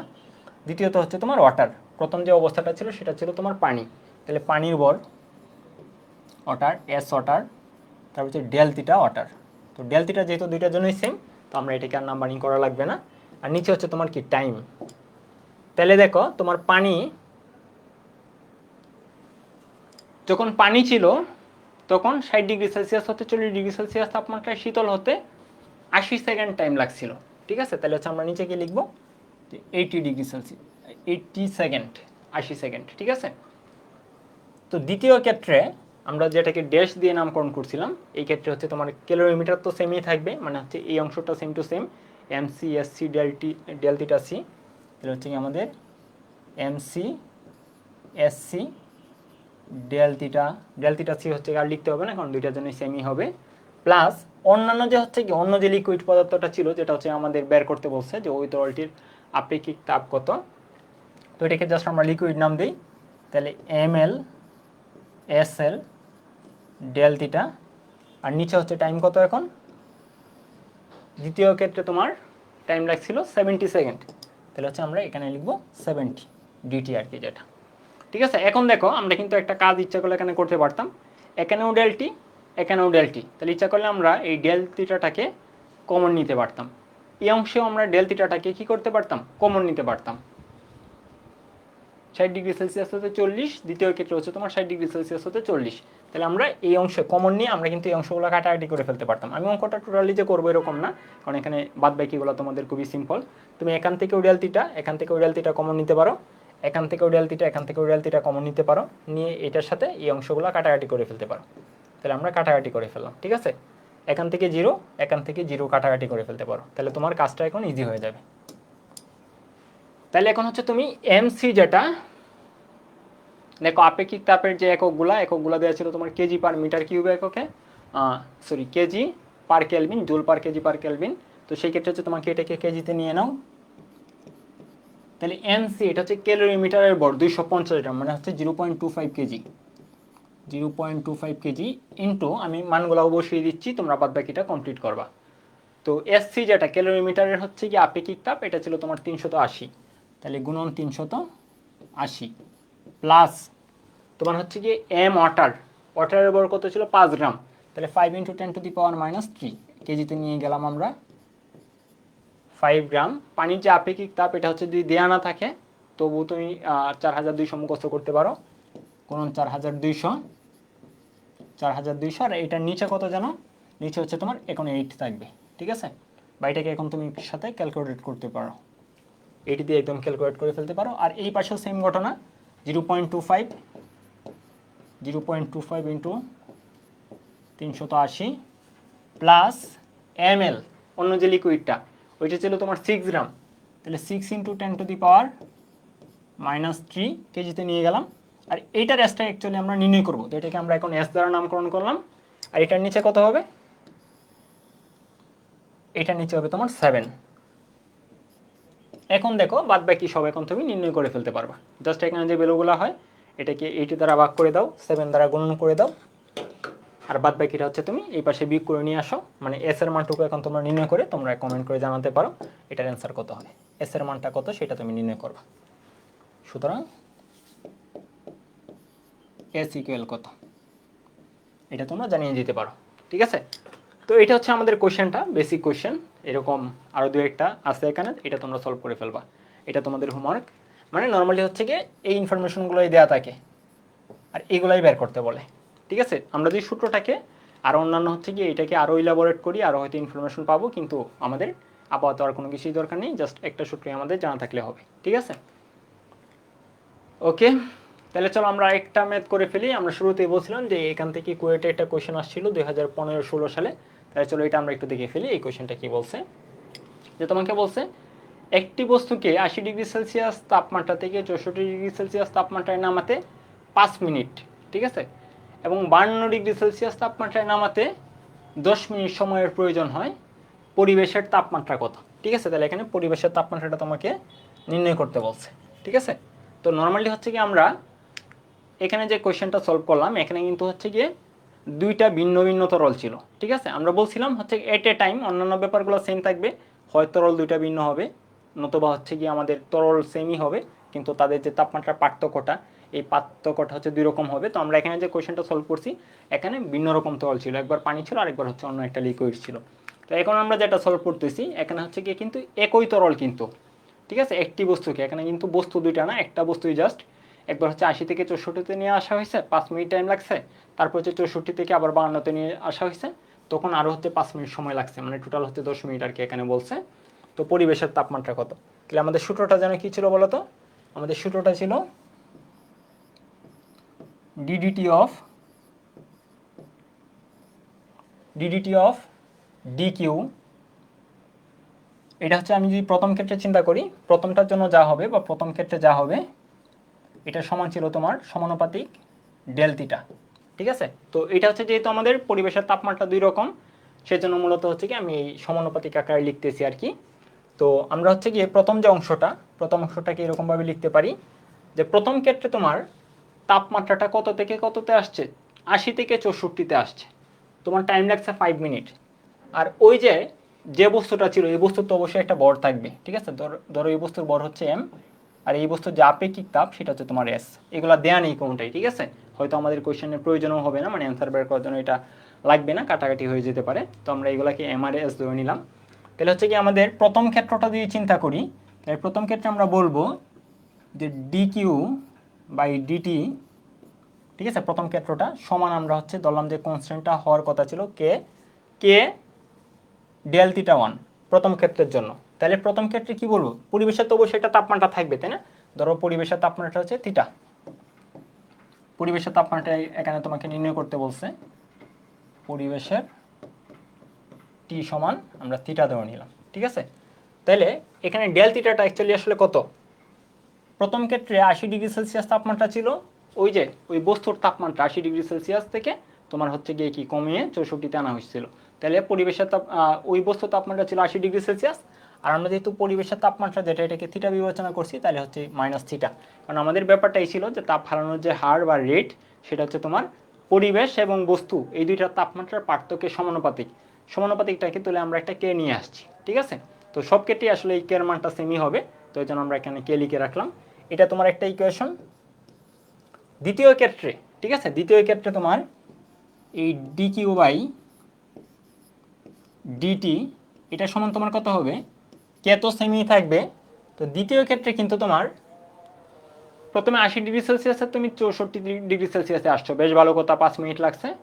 তারপরে কিন্তু তুমি 64 থেকে কোথায় আসছো, 52 ডিগ্রি সেলসিয়াসে আসছো। তার মানে আমি দ্বিতীয় যে এক্সপেরিমেন্টটা বা দ্বিতীয় যে পর্যবেক্ষণটা, এই দ্বিতীয় পর্যবেক্ষণটা চিন্তা করি, তাহলে আমাদের দ্বিতীয় ক্ষেত্রে আমাদের ওই বস্তুর তাপমাত্রা ছিল তোমার 64, আর পরিবেশের যে তাপমাত্রা এটা তো আর হচ্ছে গিয়ে কম, মানে বাড়তেছে না, যদিও হচ্ছে গিয়ে এই বস্তুর তাপ হারানোর ফলে, কিছুটা তাপ হারানোর ফলে তোমার হচ্ছে গিয়ে এই পরিবেশের যে তাপমাত্রাটা এটাও কিছুটা বাড়বে। তো এটাকে আমরা হচ্ছে গিয়ে অ্যাভয়েড করতেছি, ঠিক আছে।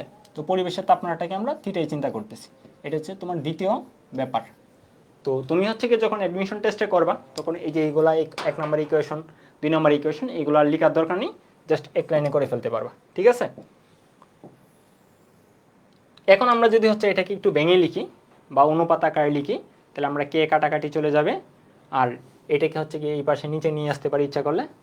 তো ফাইনালি আমাদের থাকবে এরকম, ডি কিউ এর জায়গায় আমরা কি লিখতে পারি, এম এস ডেল থিটা। প্রথম ক্ষেত্রে হচ্ছে তাপমাত্রা কত, 80 থেকে 64-তে আসছিল, তো ডেল থিটা হচ্ছে তোমার কত, 60, ঠিক আছে।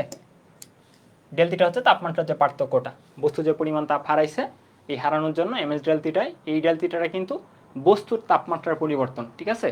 আর এই যে এখানে যে ডেল থিটাটা আমরা যেটা লিখছিলাম, এটা কিন্তু বস্তুর জন্য না, এটা হচ্ছে পরিবেশ এবং বস্তু, এই দুইটার তাপমাত্রার পার্থক্য।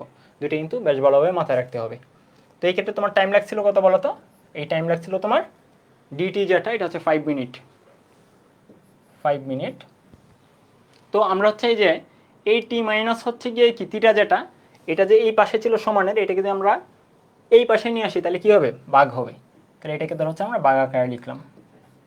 ভাগ আকারে আমরা কত লিখব? এই টি মাইনাস থিটা। তাহলে অ্যাকচুয়ালি হচ্ছে আমরা এখানে যে ভ্যালুটা নির্ণয় করছি বা এই ভ্যালুটা যে আমরা লিখছি, এটা কিন্তু তাহলে শুধুমাত্র কে এর ভ্যালু লিখছি বলতে পারো। শুধুমাত্র কিসের ভ্যালু? কে এর ভ্যালু। কারণ এই যে 80 মাইনাস থিটা, এটাকে কিন্তু আমরা এই পাশে নিয়ে আসছিলাম, তো শুধুমাত্র এখানে কে আছে। তো দ্বিতীয় ক্ষেত্রেও কিন্তু কে এর যে ভ্যালুটা, এটা তোমার কি থাকবে? সেমই থাকবে, তাই না? তো আমরা হচ্ছে দ্বিতীয় ক্ষেত্রে বলতে পারি, দ্বিতীয় ক্ষেত্রে যে কে এর ভ্যালুটা হবে সেটা আমরা হচ্ছে সমানই হবে, এটা তো আর রূপকের মান চেঞ্জ হবে না। তাহলে দ্বিতীয় ক্ষেত্রে আমরা বলবো তো সেমভাবেই, আমি এক লাইনে আর কি করে ফেলতেছি, তোমরা ভেঙে ভেঙে আরও করতে পারো। দ্বিতীয় ক্ষেত্রে তোমার এই যে এমই থাকবে, এসি থাকবে। তো তাপমাত্রার পার্থক্য দ্বিতীয় ক্ষেত্রে কত হয়েছে? 64 ডিগ্রি সেলসিয়াস থেকে তুমি কোথায় আসছো? 52 ডিগ্রি সেলসিয়াসে, মানে হচ্ছে তোমার 12 ডিগ্রি সেলসিয়াস, তাই না? তাহলে ডেলটিটা হচ্ছে তোমার এখানে 12। তোমার টাইম লাগছে এখন কত? আবার নতুন করে 5 মিনিটই লাগছে। দেখো নতুন করে 5 কেন? কারণ তোমার 80 থেকে 64তে আসছিল 5 মিনিটে। তারপর হচ্ছে গিয়ে কি, তোমাকে এখানে যে ইনফরমেশনটা দেওয়া আছে যে 52 ডিগ্রি সেলসিয়াসে আসতে 10 মিনিট টাইম লাগে, এই কথাটা মানে হচ্ছে 80 থেকে 52তে আসতে তোমার 10 মিনিট টাইম লাগতেছে। ঠিক আছে, 80 থেকে 52তে আসতে তোমার 10 মিনিট টাইম লাগতেছে। তাহলে আমি যদি হচ্ছে জাস্ট ওইটা বলি যে তোমার 64 থেকে 52তে আসতে কত এক্সট্রা টাইম লাগতেছে? এক্সট্রা লাগতেছে আর 5, এর জন্য আমরা এখানে 5 লিখছি। আর সেমভাবে হচ্ছে তোমার দ্বিতীয় ক্ষেত্রে হবে তোমার 64 মাইনাস থিটা। 64 minus theta. তাহলে দেখো এখন কোনগুলা কাটাকাটি চলে যায়। 5 5 কাটাকাটি, এম এস কাটাকাটি, এগুলা কাটাকাটি চলে যাচ্ছে, তাই না? তো আমাদের ফাইনালি থাকতেছে, আমরা বলতে পারি এখানে আমরা ইচ্ছা করলে একটু কাটাকাটি করে ফেলতে পারি। 16 আর হচ্ছে গিয়ে কি 12, কাটাকাটি করলে উপরে থাকবে 4। তাহলে 4 একসাথে চলো আমরা একদম আর গ্রহণ করে ফেলি। তাহলে 4 গুণন 64 মাইনাস থিটা, আর এই পাশে 4 দ্বারা যে আমরা কাটাকাটি করছিলাম, এই পাশে থাকবে তোমার 3। তাহলে 3 ইন্টু 80 মাইনাস থিটা, এই তো হয়ে গেল। এখন তুমি যদি একসাথে নির্ণয় করো তাহলে এই পাশে পাবা হচ্ছে গিয়ে 240, 256 মাইনাস 4 থিটা সমান হচ্ছে গিয়ে তোমার 240 মাইনাস 3 থিটা। তাহলে তুমি যদি এটাকে এই পাশে নিয়ে আসছো বা একসাথে পক্ষান্তর করো, তাহলে থিটা সমান তুমি পাবা 16 ডিগ্রি সেলসিয়াস।